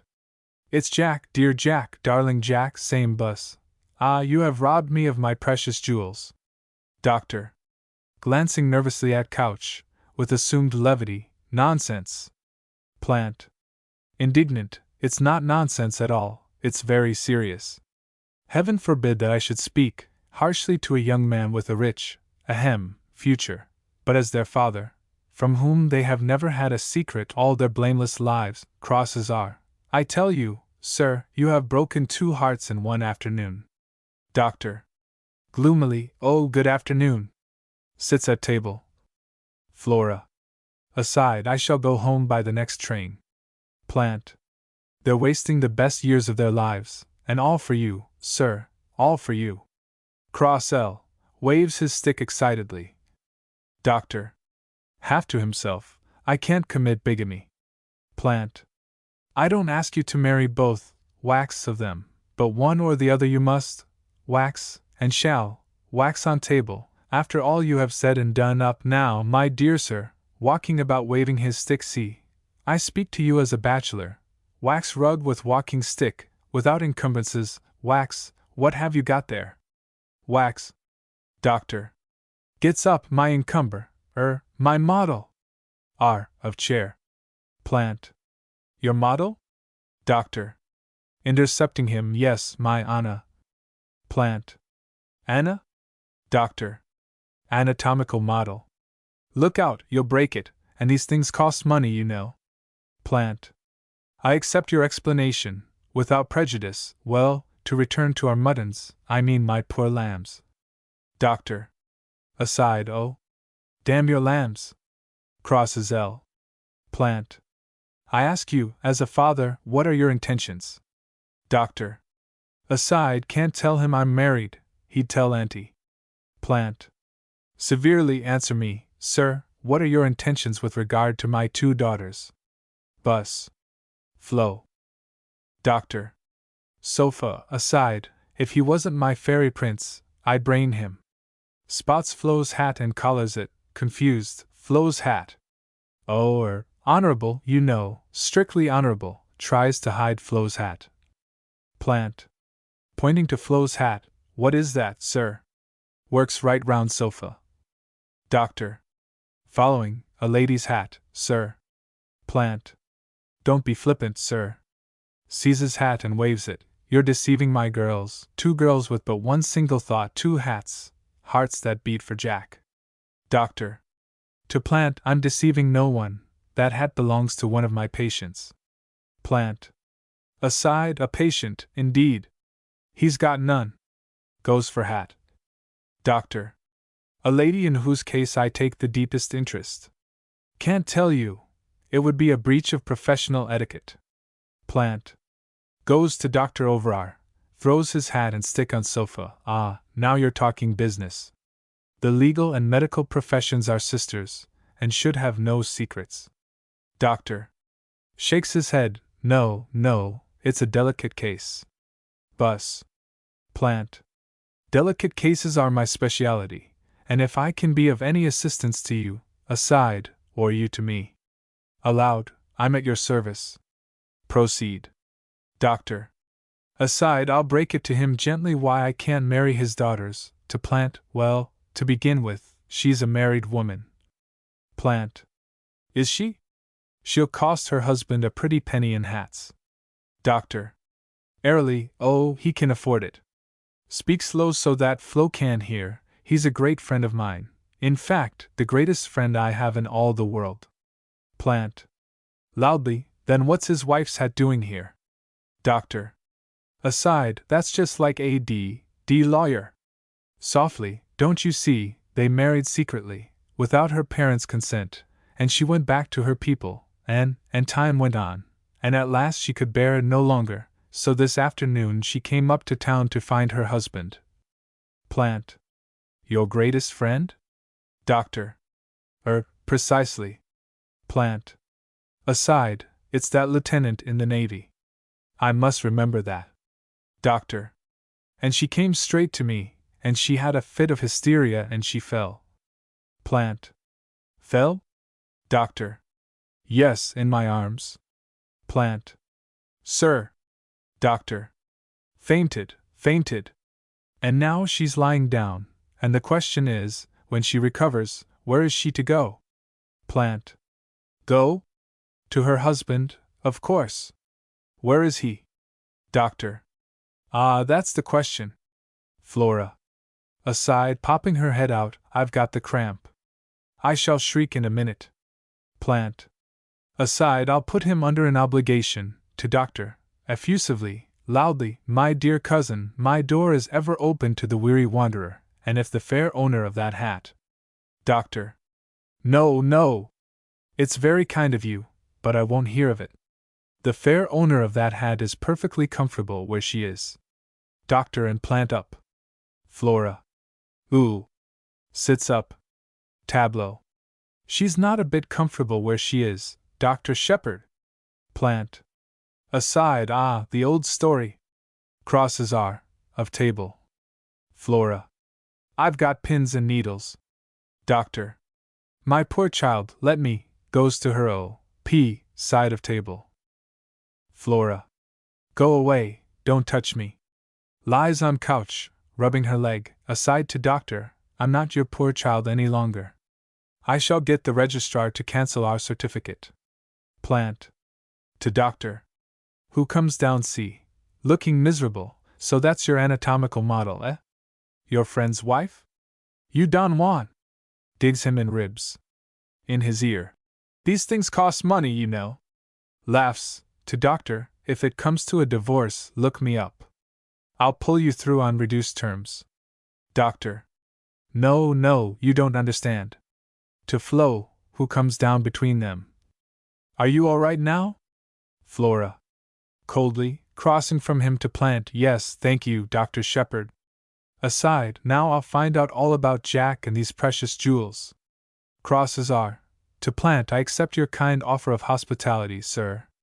Doctor pulls Flo to him, she gets away, and sits down. Plant. Aside, he'll have to marry my daughter after this, goes to Flo. Doctor. Aside, I hate letting her go with Plant.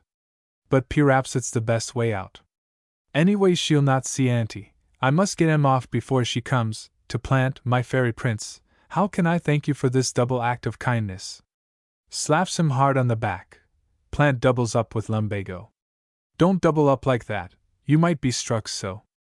I'm more grateful to you, same bus, than I can express, same bus again, I've moved him at last. Good. Doctor goes to Flo, who crosses L, to sofa at once. Plant. I must get out of this. Ah, my dear young lady, allow me? Your hat. Hands Flo hat from off sofa, watching Doctor, to Flo. Ah, he's a sad dog, always full of fun. That's why all the girls are so madly in love with him. Flora. Severely, they must be mad to be in love with him. At sofa back, putting her hat on, looking in mirror. Plant. Aside, tired of him already. She'll be wanting to go back to her husband. Good business for the lawyer. Rubs his hands, and especially for yours truly, goes up in front of mirror, crosses round sofa. I must find out what her husband's name is. I'm quite ready when you are, my dear Mrs. Mrs. Doctor. Crosses C, quickly, aside to Plant. Garden. Better call her Miss Garden for the present. Plant. Aside to Doctor, I say, this mustn't be used against me in evidence. It's only for your sake, you gay dog. Offers his arm to Flo. Come, my dear Miss Garden, you must confide in me as in a second father. She takes his arm. Doctor. Aside, I hope she won't. Plant. At door, I say, Jack. A lady in whose case I take the deepest interest. Nods towards her. Doctor. To Flora. As they go out, Flo. Speak to me. Flora. Going, angry, no, I won't speak to you. Plant. As they go out arm in arm, winks at Doctor. No, sir, we won't speak to you. Exit with Flora. Bell rings. Doctor. Alone, I should like to have that gentleman for a surgical patient. I half wish I hadn't let her go. Those girls are sure to talk about me, and heaven only knows what they'll say. I wonder if they're really in love with me? No. Not likely. I'm not the sort of fellow girls fall in love with. No girl ever fell in love with me except Flo, dear jealous little Flo. Ah, well, I love her all the more for being so jealous, and I know she loves me. Thank heaven one woman loves me, and only one. Exit R. I. Enter Aurora. Followed by Aunt. Aurora. This way, Mum. The doctor's very busy. Aunt. Aside, I'm calmer now. Her lips are set, and she looks anything but calm, and I'll make him explain his outrageous conduct. Crosses right round writing table. Aurora. Will you take a chair, Mum, and I'll tell the doctor. Aunt. With suppressed indignation, engaged with some poor suffering patient, I presume? Sits. Aurora. Aside, I don't like her tone of voice, comes down and looks in her face. Aside, it's 'im. Aloud, is the doctor expectin' of you back, or was you took wuss? What's your complaint, eh? Taps her on the shoulder. Aunt. Indignantly, my complaint? You. Shoves her away. Go and tell the doctor that I am here, at once. Aurora. Not moving, oh yes, if not sooner. What name, eh? Same bus. Aunt. Loudly, no name. Aurora. Not moving, oh, the doctor won't see no lady without no name. He's very particular. Aunt. With suppressed rage, then tell him Susie Toosie wants to see him. Crosses sofa and sits. Aurora. Oh. What ho! Laughing, Susie Toosie, oh, if it's that you needn't wait. Come along outside. Tries to pull her out of her chair opposite. Enter Doctor. Aurora stops suddenly. Doctor. Surprised, Aurora. Aurora. To him, it's Susie Toosie, sir. Laughs, come back again. Doctor. Laughing, so it is. Go on, Aurora. Turn it out, that thing's my aunt sings. For she's a jolly good fellow. Bell rings. Aurora. Leaving go of Aunt, drat that bell, it's spoilt my day. Exit Aurora. Doctor. Quietly, look here, you Mary Andrew S. take your hair off. Pulls it, oh by George, he has stuck it on tight. Pulls it harder. Aunt.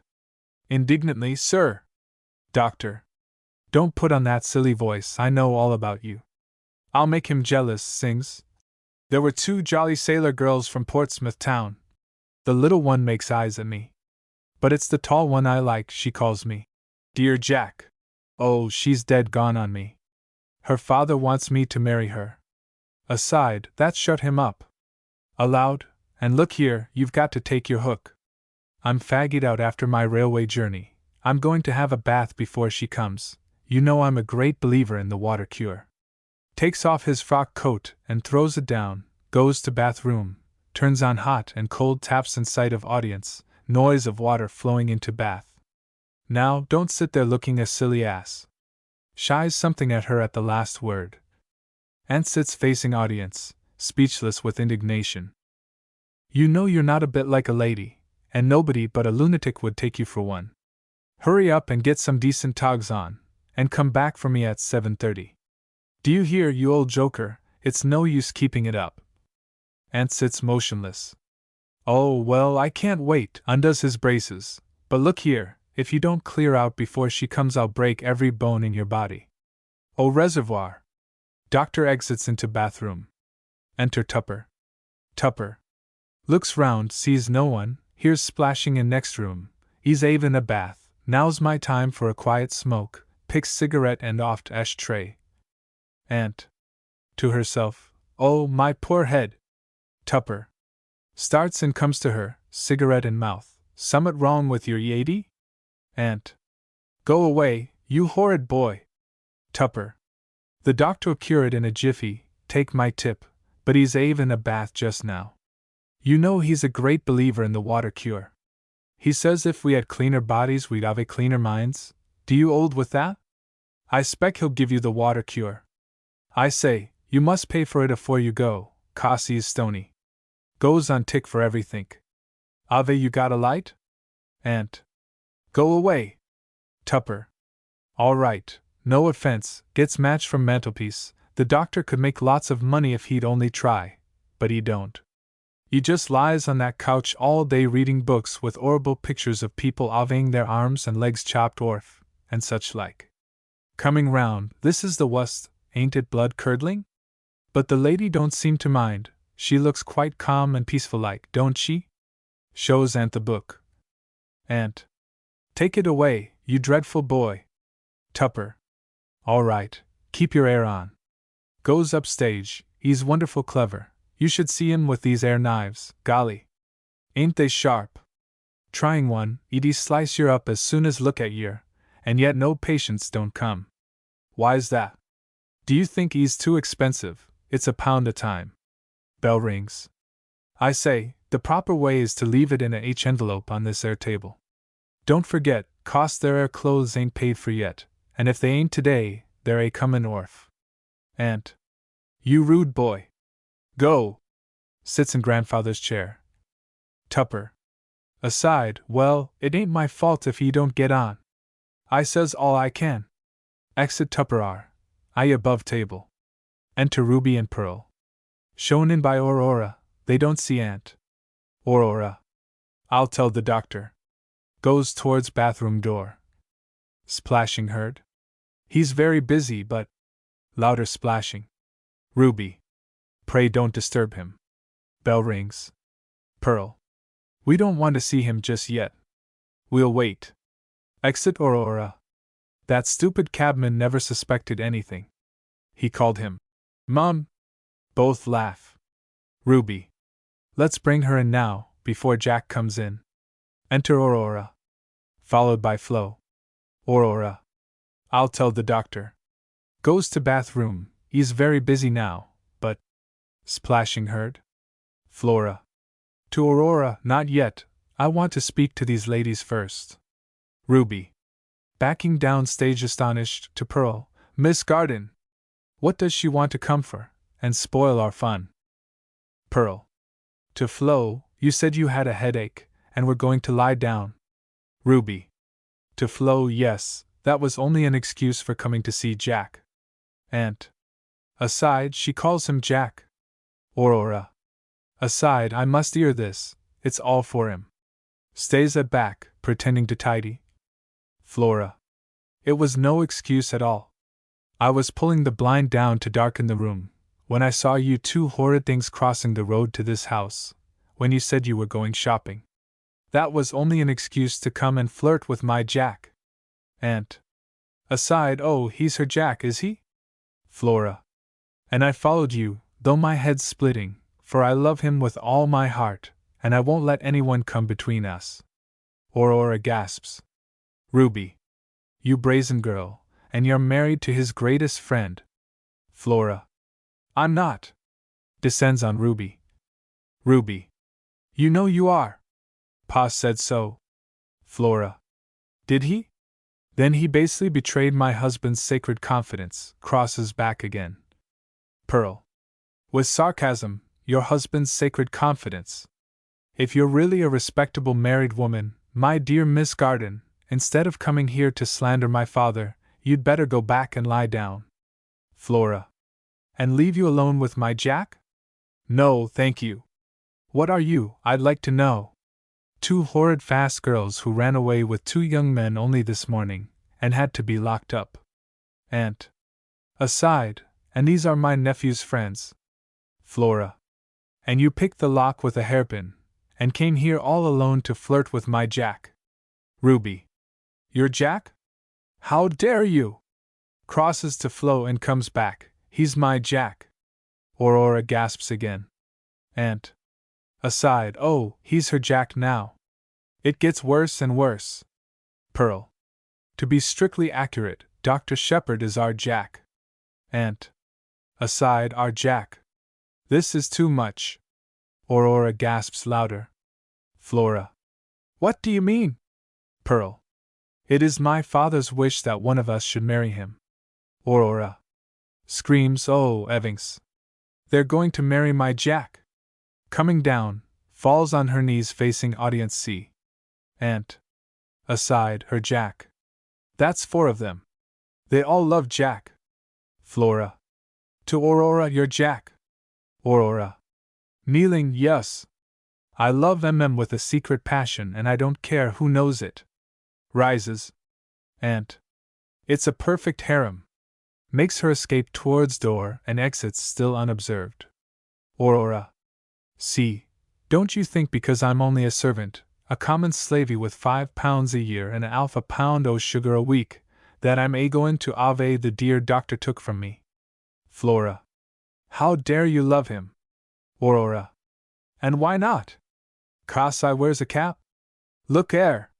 You three girls is all setting your caps at him. I'm in it too. Throws down cap, and I chucks darn the gimlet. Pearl. You little stupid. Aurora. Crying, yes. I know I'm a little stupid, but which o' you would put your old soul into cleanin' his boots, as I does? Which o' you would buy him wittles out o' your perks as I does? I may be a little stupid, but I loves him more than all of your put together, and I'll struggle with yer, see if I don't. Exit Aurora. Ruby. To Flo, are you going, Miss Garden, or are you not? Pearl. It'll make your headache much worse if you stay here. Flora. I shall ask the doctor to give me something to send it away. Makes herself comfortable on sofa. Back to Pearl. Pearl. To Ruby, isn't she a spiteful little cat? Ruby. To Pearl, never mind, she shan't interfere with our fun. We can't leave those two sitting in that four-wheeler all day. Rises, comes to Pearl. Pearl. No, come along, we'll go and tell Auntie to come in. Exit Ruby and Pearl. Flora. Aside, I'll make Jack explain about those girls, or I'll break off our honeymoon. They talk as if he was engaged to both of them. Now I know why he was so desperately anxious to hide me when their father called. Enter Doctor. In pajamas and eccentric Turkish dressing gown, rubbing his head with a towel. Flo doesn't see him. Oh, Jack, I never thought you'd turn out such a monster as this. Doctor. Surprised to see her, good afternoon, fumbles for his eyeglass which is hanging down his back. What can I do for? Recognizes her, my darling wife. This is a pleasant surprise. Flora. Starting up, go away, you object. Crosses are. It's not a pleasant surprise, and I'm not your wife any longer. I know all. Oh, Jack. Doctor. Aside, those precious jewels have said something. Confound them. Advancing to her, timidly, my dear Flo, if you will only give me time, I can explain everything. Flora. Eagerly, oh, do, Jack, do. Rushes into his arms. Enter Ruby and Pearl. Ruby. Seeing Doctor and Flo together, oh, we didn't know you were engaged. Pearl. There's another lady wants to see you. Flora. Jealously, another lady? Turns away. Doctor. Eagerly, in hysterics? Pearl. No, in a four-wheeler. Ruby.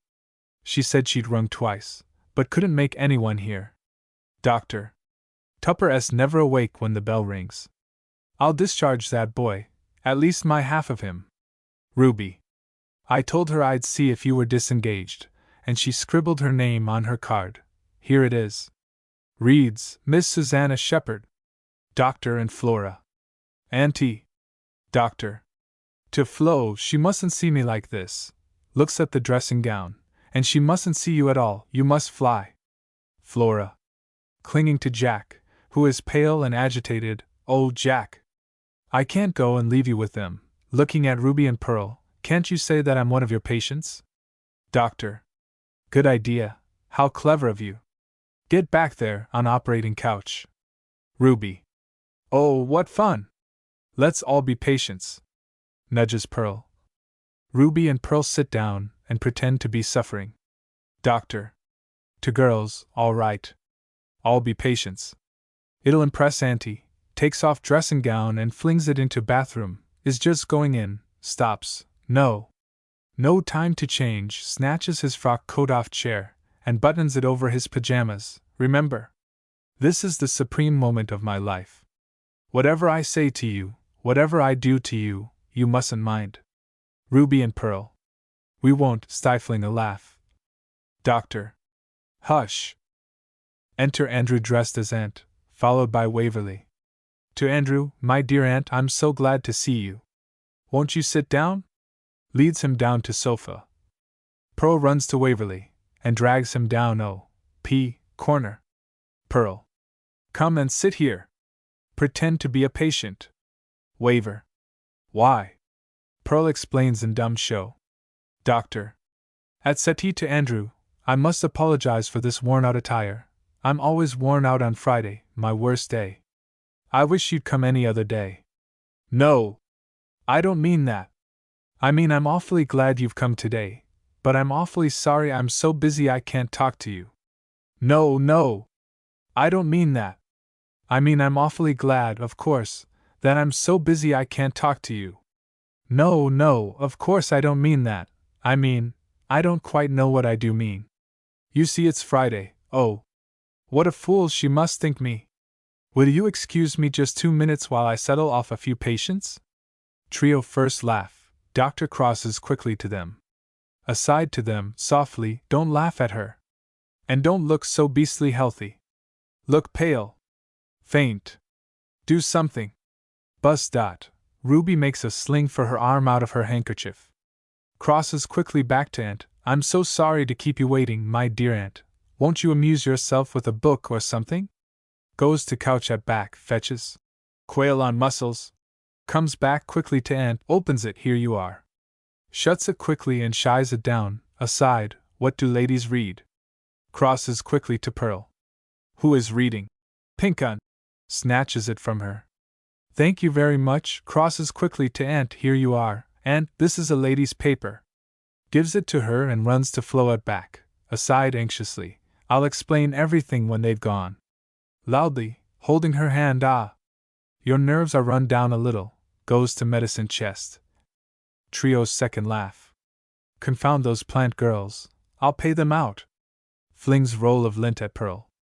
Then pours sal volatile from bottle into measuring glass, then into tumbler, adds a little water, to flow there. Drink that. You'll soon be better. During this bus, Pearl picks up roll of lint, puts a bandage round Waverly's face. Ruby steals across stage and kisses Andrew. Doctor turns round just after. Ruby, see, confused, comes to table. Could you take my case next, doctor? I'm so bad. Doctor. You are. Bus. With stethoscope, I mean, with pleasure. I'll write you a prescription. Writes, I should advise a long voyage with a merry companion. Andrew shakes his fist at doctor unobserved by him. Better start at once, hands her prescription, saying aside, go. Rings bell on table. Enter Tupper. Show this lady to her carriage, Tupper. Ruby doesn't move from table. Aside, go. Go. What are you waiting for? Ruby. Aside to him, stifling a laugh, my sister, of course. I'm not going to leave her here, crosses C. Then on to Andrew. Doctor. Pray don't. Doctor rushes at Pearl, who is hobbling across stage on Waverly's walking stick and takes stick from her. Aside, do you want to give me away to my aunt? Then loudly, I'll write to your schoolmistress about you. I think a little physical treatment locally applied, brandishing stick, will put you right very soon. Good afternoon. Aside, go. Go. Both of you. Rings bell. Re-enter Tupper. More carriages for this lady, Tupper. To Pearl, you needn't wait, little girl. Pearl. I shall wait for Mr. Vane, and I won't be called a little girl. Goes to Ruby. Bell rings. Doctor. Getting desperate, shall I never get rid of M? Rushes at Vane and grips him by the arm. I'll take you next, sir. Loudly. Waverly laughs. Stop that infernal laughing. I know my aunt will see through it soon. Punches him on back. Waverly cries out. Ah, it's still there. Loudly, that'll have to come out. Punches him harder.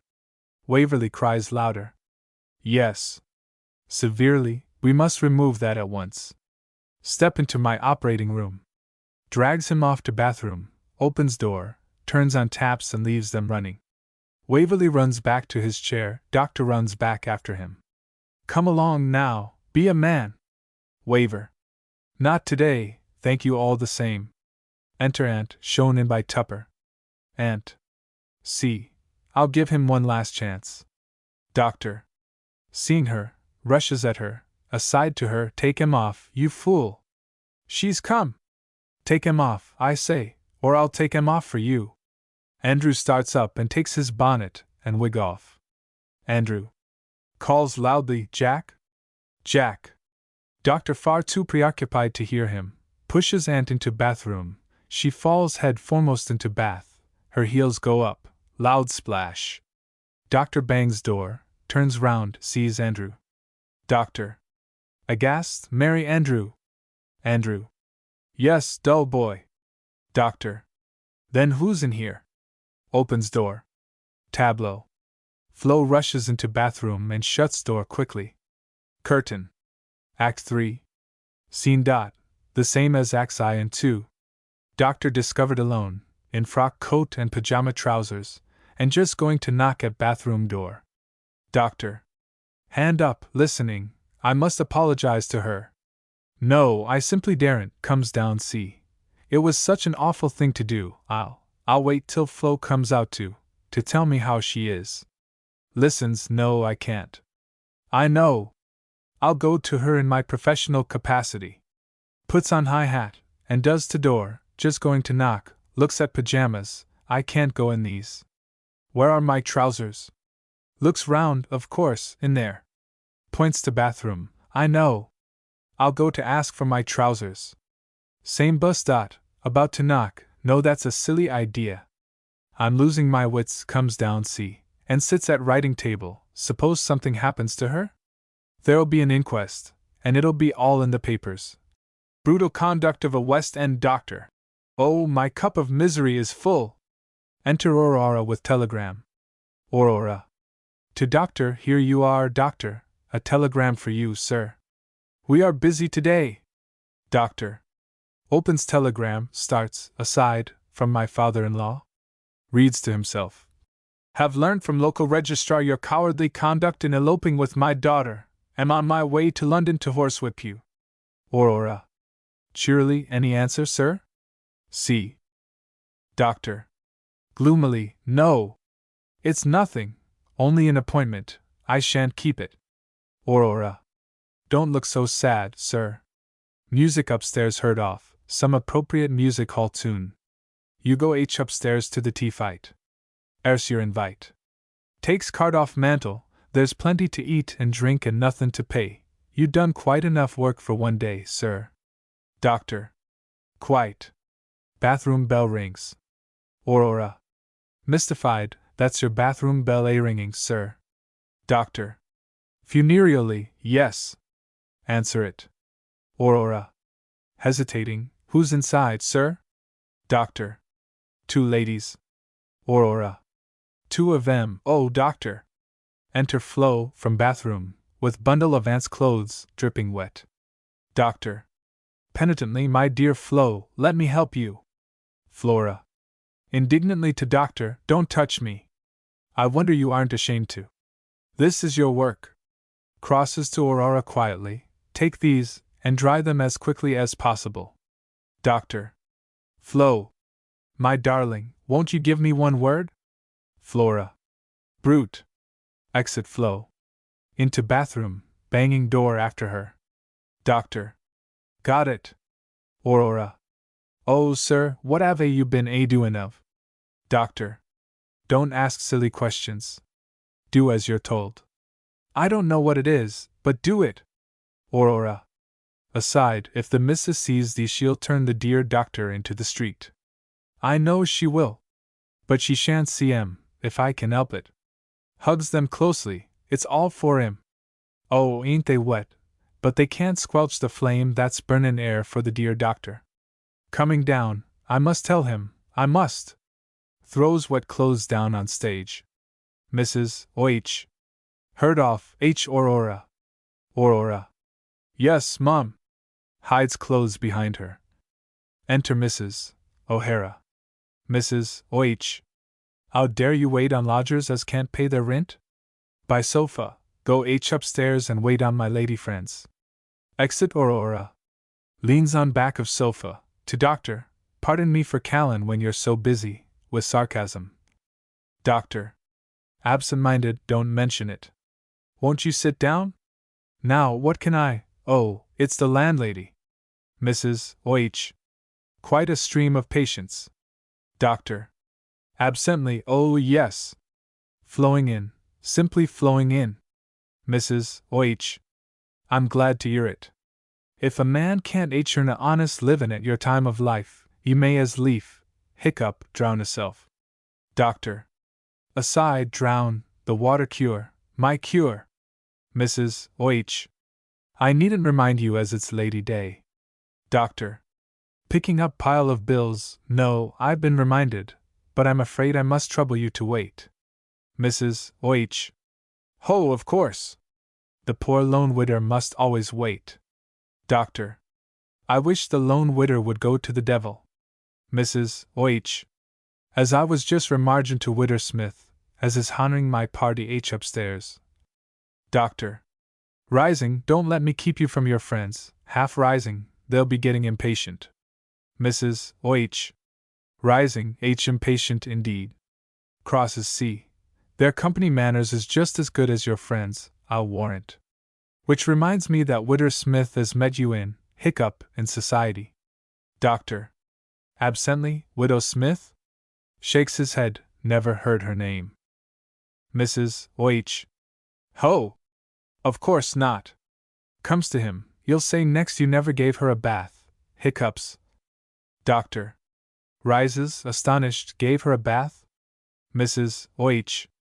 Very indignant, a bath bun, I was going to say, and a cup o' coffee, at the penny reading, crosses C. again. Doctor. Smiling grimly, oh, I remember that penny reading, I gave a comic recitation, it was funny. Sits again. Mrs. O.H. Fairly so, she says, for a amateur. Something about the water cure, wasn't it? Doctor. Writhing, I believe it was. Aside, the water cure. It's fate. Mrs. O.H. Well, I'd owe charity to a poor lodger as can't pay his rent. I'm going to take your H upstairs to say that their recitation to my lady friends. Come along. Doctor. Rising, no, I'm not in a funny humor. Mrs. O.H. Ho! But I'm going to take off a crown off the rent book for your doing of it. AP, come along. Drags him. Doctor. No, I really can't. I've had a terribly busy day and I'm too tired. Mrs. O.H. Too proud, you mean? But mark my word, if you don't come H up. Doctor. Aside, absently, I shall come H up 3 times. Mrs. O.H. Your pride lave a fall, and a very umblin fall. Exit Mrs. O'Hara, with dignity. Doctor. Alone, I wonder if the fall from the Albert suspension is worse than Waterloo Bridge? Sits looking miserable. Enter Aurora. Looking more miserable. Aurora. Aside, it's now or never. I must tell him, I must. Doctor. Aside, I wonder if I ought to keep that appointment with my father-in-law first. No! I'll spare him the trouble. Aurora. Aside, now, when I come to think of it, there's not only them 3 girls setting their frills at him, but there's the lady without any clothes in there, points to bathroom, that's 4 of 'em, but I'll struggle with the lot. Doctor. Aside, I'll go now. Rises, oh, I do feel so nervous, pours out whiskey, going to add water, and, no! I shall get enough water afterwards, drinks. Aurora. Aside, I'll be his patient. They all do it that way. I've learnt the symptoms off the letter, I'll see if I know 'em. Repeats them to herself with action. Doctor. Aside, courage. Strikes his chest, going, no, I can't go in these. Looks at pajamas, I can't drown myself in pajamas, and I've left my only trousers in there, and I can't get 'em, how very annoying, sits again, much relieved, I can't drown myself. Aurora. Standing C. End of sofa, leaning head on cushion, ho sir, I do feel queer. Doctor. Looking round, what's the matter? Aurora. I got all sorts of normal fancies, and lungins, awful lungins, sir. I think I'm lungin to drown myself. Doctor. Suddenly, don't say that. I'm surprised at you. Don't you know it's only cowards who want to drown themselves? Come now, sit down. What's the trouble, eh? Aurora. Vacantly, the trouble, sir? Doctor. What can I do for you? Aurora. I dunno, sir, what can you do for me? Doctor. No, you don't understand. What are your symptoms? Aurora. Effusively, oh? My symptoms, sir? Aside, I know 'em all by heart. Whispers in his ear. Doctor. Most extraordinary. I've heard of a case exactly like that. Whose was it? Sees letter on table, of course. The lady in Grosvenor Road. My only patient, and I'd forgotten her. I must pull myself together. I've got my work to do, my work, picks up Aunt's letter. The noble work of alleviating human suffering. Ah, that's what she said before she had a bath. Looks at bathroom, sighs. To Aurora. Your case is deeply interesting. Aurora. Oh, thank you, sir. Doctor. It's complicated. Aurora. It's oh, sir? Crosses C. Doctor. It's complicated. Aurora. Oh, it is that, sir. Doctor. Now tell me. Bus. With scribbling block, do you suffer from your heart? Aurora. Oh, don't, sir. Simpers, my oh, don't I just. You arc at it, sir. Rushes at him, jumps on his knee, and presses his head to her heart. It goes bumpity bump, and it's all for you, sir, all for you. Enter Flo. From bathroom. I loves yer. Wildly. Flo. Shrieks, and enter Aunt quickly from bathroom in doctor's Turkish bath towel dressing gown, and wearing his Turkish smoking cap and bedroom slippers. Aunt. Severely, what does this mean? Aurora. Looking at Aunt, what is it? I shall go off into high strikes in a minute, I know I shall. Aunt. More severely, answer me, sir, what does this mean? Crosses to sofa. Aurora goes off into hysterics lying on sofa. Doctor. Looking at Aurora, I don't quite know. I think it's some form of hysteria, bending over her. Aurora. Suddenly recovering and sitting up, it's a complicated case, Mum. Laughs and falls back. Aunt. To Aurora, hold your tongue. To Doctor, coward.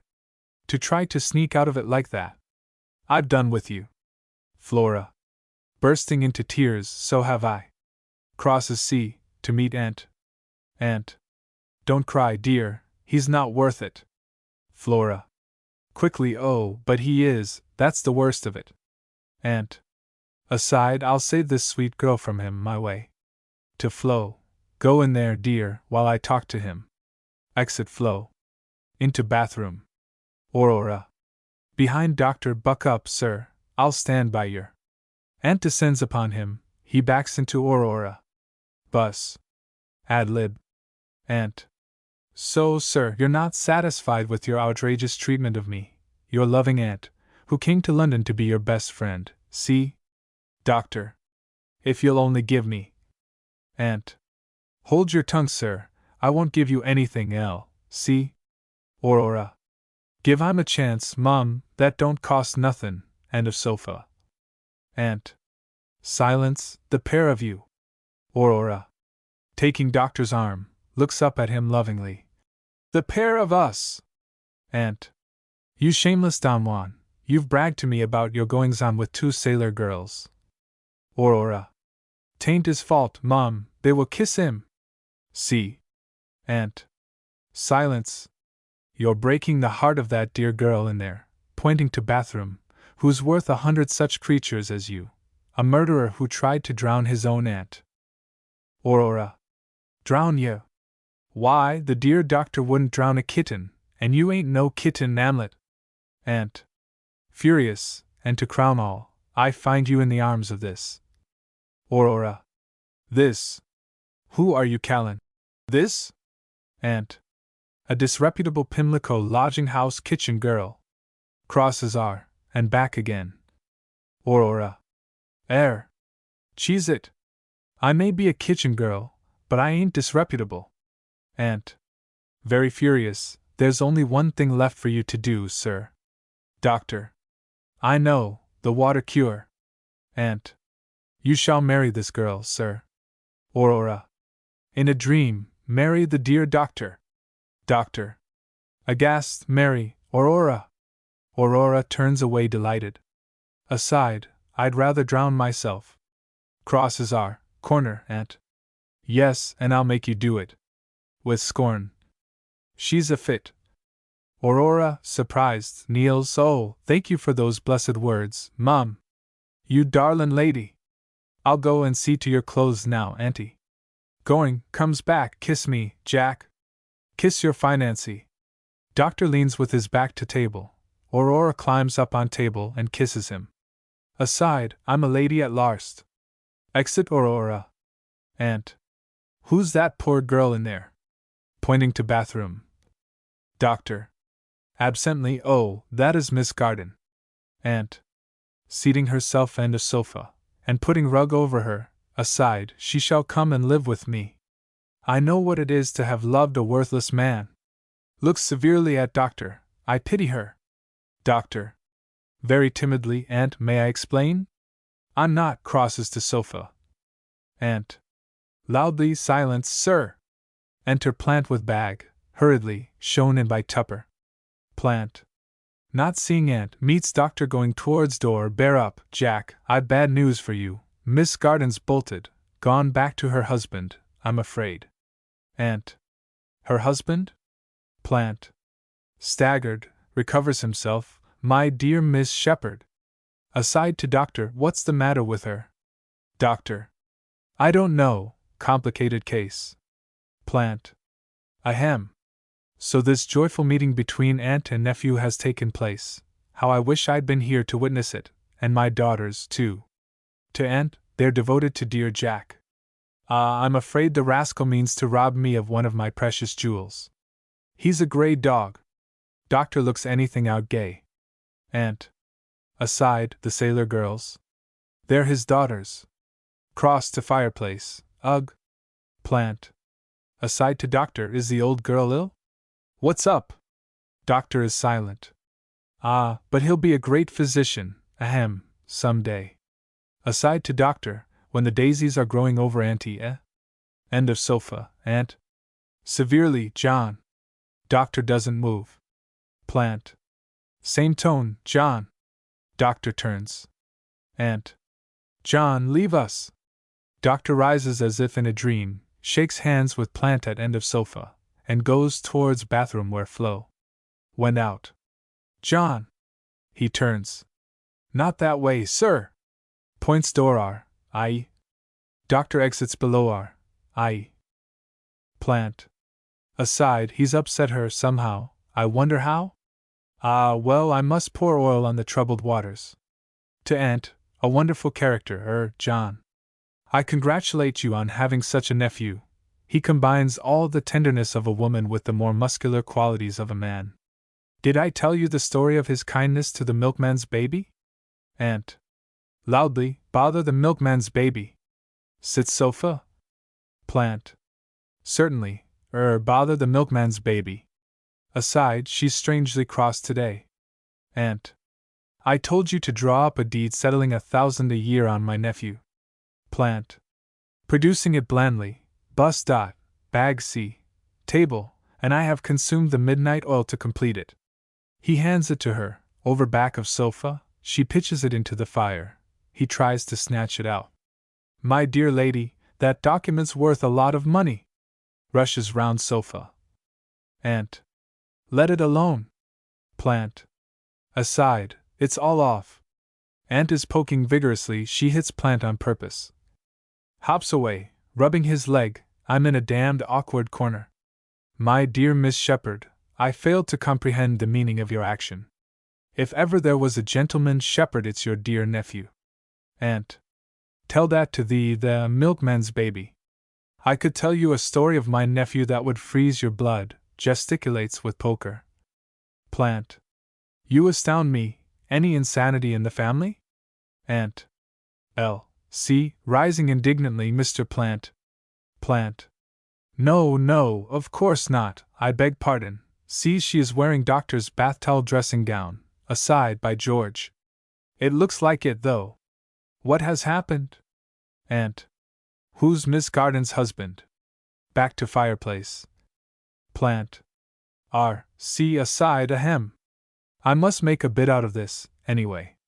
My dear lady, I mustn't betray a professional confidence by mentioning his name, aside, even if I knew it, which I don't, to her, but strictly between ourselves, he's Jack's greatest friend.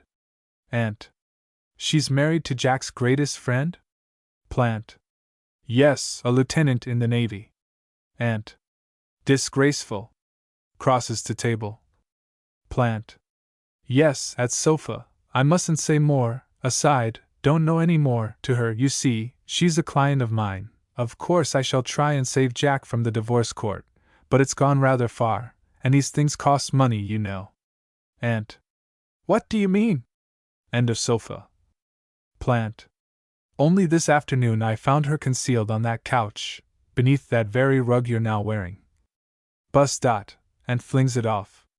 And, when I remonstrated with Jack, as a father, end of sofa, he actually tried to pass her off as an anatomical model. Aunt. At table, back to fire, then, why do you call him a gentle shepherd? Every word you say only makes it worse. Plant. Aside, ahem. I've gone too far. Crosses to R. Aunt. Bad as he is, I shall do my duty by him. I'm going to find him a wife. Plant. I'm afraid he can't support a wife, yet. Aunt. I shall settle an income on her, she'll take better care of it. Crosses to sofa. Plant. Aside, it's all on again, to her, crosses to table C. A noble resolve, gets out pocket book. Shall I take your instructions now? How much shall I say? Aunt. Not yet. Crosses C. I want you to send your daughters to me. Crosses to sofa. Puts sofa cushions behind her head. Only the doctor's cap is visible to anyone entering room. Plant. With pleasure. Aside, putting up pocketbook, I've done the trick, to her, two dear girls, who have never caused me a moment's uneasiness all their blameless lives. Enter Mrs. O'Hara sees Fez, and naturally takes Aunt for doctor. Mrs. O.H. Now then, doctor. Me and my friends are all waitin' upstairs to hear the funny story. Plant. What funny story? Mrs. O.H. About the lady and the water cure. Aunt. Aside, the lady and the water cure? That's me. Jumping up, I forbid Dr. Shepherd to tell that story.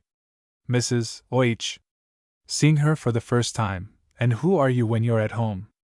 I took you for the doctor. How dare you come to my house, dressed in that indecent way? Crosses C. We're respectable in Marmalade Street. I'm ashamed of my lodger for letting you in. He just shall tell that story now, or pay his rent. Aunt. There is my lawyer, he'll pay your rent. Plant. Certainly. Come with me, old fireworks. Mrs. O.H. Thank you, sir, you're a gentleman. Excellent. Plant and Mrs. O'Hara. Aunt. Alone C. Actually going to make fun of me before a lot of vulgar people to get out of paying his rent. Is there anything he won't do? Sits in grandfather's chair. Enter Andrew. Andrew. Seeing Aunt's cap, mistakes her for the doctor. I say, dull boy, where is she? Still in the bath? Roars. Aunt does not move. Aside, Bus. Fills pipe, etc. He's got the hump. Poor Jack. I say, I'm awfully sorry I've got you into such a deuce of a scrape, but you know you distinctly said the old lady wasn't coming till tomorrow. Aunt. Aside, old lady. Andrew. And tonight we said we'd have one jolly good caper for the last. Now, did we say so, or did we not? Pause. You won't speak to me? Well, I dare say I deserve it, and I'm awfully sorry. But you know if I'd had the slightest notion she'd turn up today, I'd never have dressed up like that picture. Aunt. Aside, like what picture? Andrew. But, by George, it was a lark when the old girl came, and you thought she was me dressed up, and you, oh lor! Laughs. Aunt. Aside, I begin to understand. Smiles at audience. Andrew. Upstage, oh, don't be so beastly serious, there's no harm done. I'll put matters right with your aunt. You say she's an awfully good sort, and a sailor can always get the soft side of a lady, so come. Give us your hand and say you forgive. Pause. Aunt doesn't move. Oh, come on. Digs her in the ribs. Aunt. Jumping up, sir. Andrew. Staggered, oh, Susannah. R.C. Aunt. Sir. Andrew. I didn't mean you. I always say that. I mean, I'm most awfully sorry. Can you forgive me? End of sofa. Aunt. I can and do, because I'm so delighted to find that I've misjudged Jack, and that you were the real culprit. Pray tell me to whom I am indebted for the unexpected pleasure of my bath? Andrew. My name's Andrew Mary. I'm Jack's greatest friend. Aunt. His greatest friend? Are you a lieutenant in the Navy? Andrew. I have that honor. Aunt. What shall I do? I have it. Crosses to bathroom. I've a great surprise for you, but you must not think any the worse of her. She's here with me. Opens bathroom door. Come in, my dear. Enter Flo. There. Points to Andrew. Kiss him and make it up. Andrew. Oh, Susannah. Flora. See, aghast, kiss him? I've never seen this gentleman before. Aunt. Mr. Plant told me you were man and wife. Flora. Mr. Plant would say anything horrid. Andrew. Oh, thanks. Flora. He wants one of his daughters to marry Jack. Andrew. Does he? Well, Ruby's engaged to me, and Pearl, well, don't worry about her, and as for dear old Jack, he's only cared for one girl all his life. I've never seen her yet, But he's told me more than once that her name was Flora Garden. Flora. I'll never be jealous again. Aunt. Aside, Jack's not so bad after all. Andrew crosses R. of table. Enter Aurora dressed very grandly and eccentrically, orange blossoms in her hair and wearing her diamond paste combs. She carries a bundle of clothes. Aurora. To Aunt, affectionately, ere you are, Mom, here's your clothes, Auntie. Hands close to Aunt. Flo. Takes them and exits into bathroom. Calls after her, they won't fit you. How can I thank you? You done it all, Mom. The dear doctors never give me the slightest encouragement of a word or a look. Aunt. With blank astonishment, he never has? Aurora. No, Mum. It was all a one side, and I should never have okayed him if you hadn't said the word. Aunt. I breathe again, aside, Jack's a perfect angel. To Aurora, I'll see you again, my good girl, before I go. Exit Aunt into bathroom. Aurora. I hope we shall see you often when we're married. You'll always be welcome. She don't know what she's done for him. At sofa side. Andrew. I think it's about time I met my future father-in-law. I shall have 2 or 3 things to say to him. Aurora sits on couch and puts her feet up. Andrew sits in doctor's chair. Enter Waverley, shown in by Tupper. Waverley. Where's Dr. Shepherd? L.C. Andrew. Out. I'm waiting to tell him the good news. I say, such a lark. Waverley sits on table. I've told Auntie all about the bath business by mistake. Waverley. By mistake? Andrew. Yes, I took her for Jack. Waverley. How could you? Andrew. She'd got his things on. Waverley. Putting his hand over his face. Oh, Susannah. Enter Dr. R. I.e. sees Aurora on sofa, and rushes off again, yowling. Andrew. To Waverley, either having seen Aurora on sofa, has he got M? Come on, we must tell him the good news. Exit Andrew and Waverley after Dr. R. I.e. Aurora. Alone, fondly, my love. Ain't he coy? I like a bashful lover. It's so gentlemanly, sits at writing table. Enter Tupper excitedly. Tupper. Please, sir, sees Aurora. Laughs, well, you do look a guy. Oiler, boys, oiler, there's another guy. Aurora. You don't know who you're talking to. I shall be your missus soon. I'm going to marry the dear doctor. Tupper. Oh, don't say that, Aurora. Cries. Aurora. Ah, you ain't the only one as'll cry when they hear the news. There's the butcher and the baker and my cousin, in the HE division, he'll bust. Poor little Tupper, don't cry. Look you shall come and kiss me in the vestry, after it's all over. That's more than I'll let the butcher do. Buck up, it'll soon be over. Tupper, drying eyes, oh, I forgot, there's a servant come from Grosvenor Road. Aurora. Tell her to wait. Tupper. But she says the lady's going to have a fit. Aurora. Tell her to wait, we are not to be disturbed. Tupper. All right. Aside, oh, ain't she lovely? She looks like an heavenly angel, now I've lost her for ever. Exit Tupper. Aurora.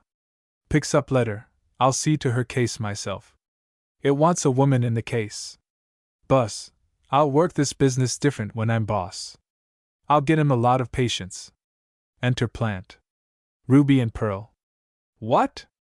Back again. These visits have to be paid for. We don't give nothing away here. Writes on scribbling block, to 3 consolations in 1 day at £1 a time, and there's 3 of your 3 threes, that's 11, kindly part up. Knocks on table. Plant. My good girl, this is not a professional visit, we've come to see Miss Shepherd. Aurora. With dignity, sitting at writing table, well, you can't. Andy's changing her clothes, has she told you the news? Plant.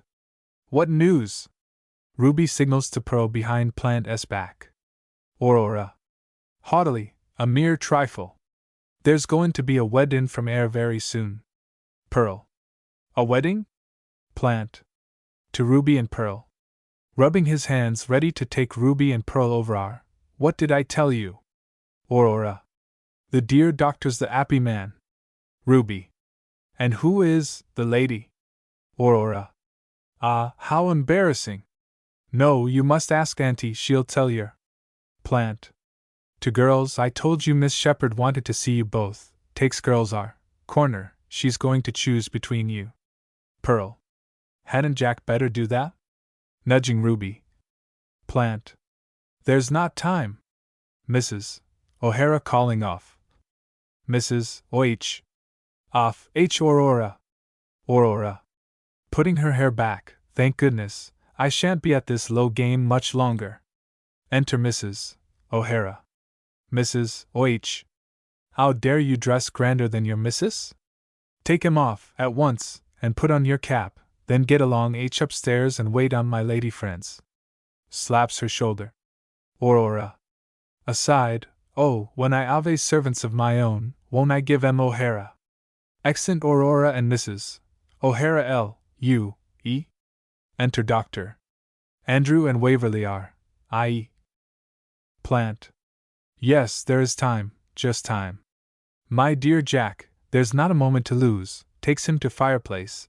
The old girl has cut you off without a penny. Doctor falls into his arms. Don't give way. Holds him up, there's still hope. My daughters love you. Doctor falls in a heap on the stage. And will marry you without a penny. Doctor. Sitting on stage, both of 'em. Plant. No, sir, either of 'em. You've only to choose and your aunt will forgive you everything. I've arranged it all. Which is it to be? Quick, your answer. Doctor. Pointing to the two couples, there's your answer. Tableau. Plant. Seeing Waverley and Andrew for the first time, what the devil's up now? Those dear girls have never given me a moment's peace in all their blessed lives. Doctor at table C. Pearl. Comes down, Papa, see what Mr. Vane's given me. Shows him pearl necklace, precious pearl S. Isn't that appropriate? I think Mr. Vane has something to say to you. Pushes him forward. Waverley is silent. Plant. Don't speak, sir, I know what you're going to say. Waverley. I'm hanged if he does. Plant. Pockets necklace, no man shall rob me of my precious jewel, hugs Pearl, whoever he is. Aside to Pearl, who is he? Passes her over to our. Pearl. Aside to Plant, his father's an earl. Plant. Aside, an earl. To Waverley, putting out his hand, my dear sir, forgive me, a father's feelings, sobs, you must give me time. Waverley. Certainly. There's no hurry. Crosses L. To Ruby. Ruby. Bringing Andrew down, Pa, this is, Andrew. Andrew. Mr. Plant, I. Plant. Don't speak, sir, I know what you're going to say. Andrew. Does he? Plant. Taking Ruby in his other arm, and hugging the two girls closely, another thief, after my precious jewels. Aside to Ruby, has he got any money? Ruby. Aside to Plant, lots. Plant. Aside, good. Aloud, you're breaking my heart, gentlemen, but I mustn't be selfish. Take my precious jewels, and wear them? I wonder if it would run to a dinner? Counts his money, no. A lunch. Come to lunch tomorrow, both of you. Aurora. Off, Jack. Enter Aurora. Doctor sees her, and ducks behind curtain C. Hiding from her, she crosses to door R, i.e., and taps gently, no answer. Jack. Where's my Jack? Plant. Looking at Ruby and Pearl, ah, two dear girls who have never caused me a moment's uneasiness all their blameless lives. Aurora. Ho! Then it's all to come, for they told me as their pa had set his earth on their marrying the dear doctor. Plant. How dare you? My daughters are Dr. Shepherd's cousins, and nothing would induce me to sanction a marriage between cousins. Going to her, you're a very naughty little girl. Aurora. Haughtily, seating herself and spreading her frock out, little girl. Pardon me, my good man, do you know who you're talking to? You don't know my position in this ooze. I'm Andy's choice. Plant. Are you? You're not mine. Aurora. Yes. She's chosen me to marry the dear doctor. Ruby and Pearl laugh. Let them laugh as winds. You tried your best, but I don't bear no ill. I said I'd struggle with yer, and I've done it. If you're good girls, I may ask you to be bridesmaids. It's better than nothing. Crosses L. C. Plant. To Doctor under table I say, Jack, is this true?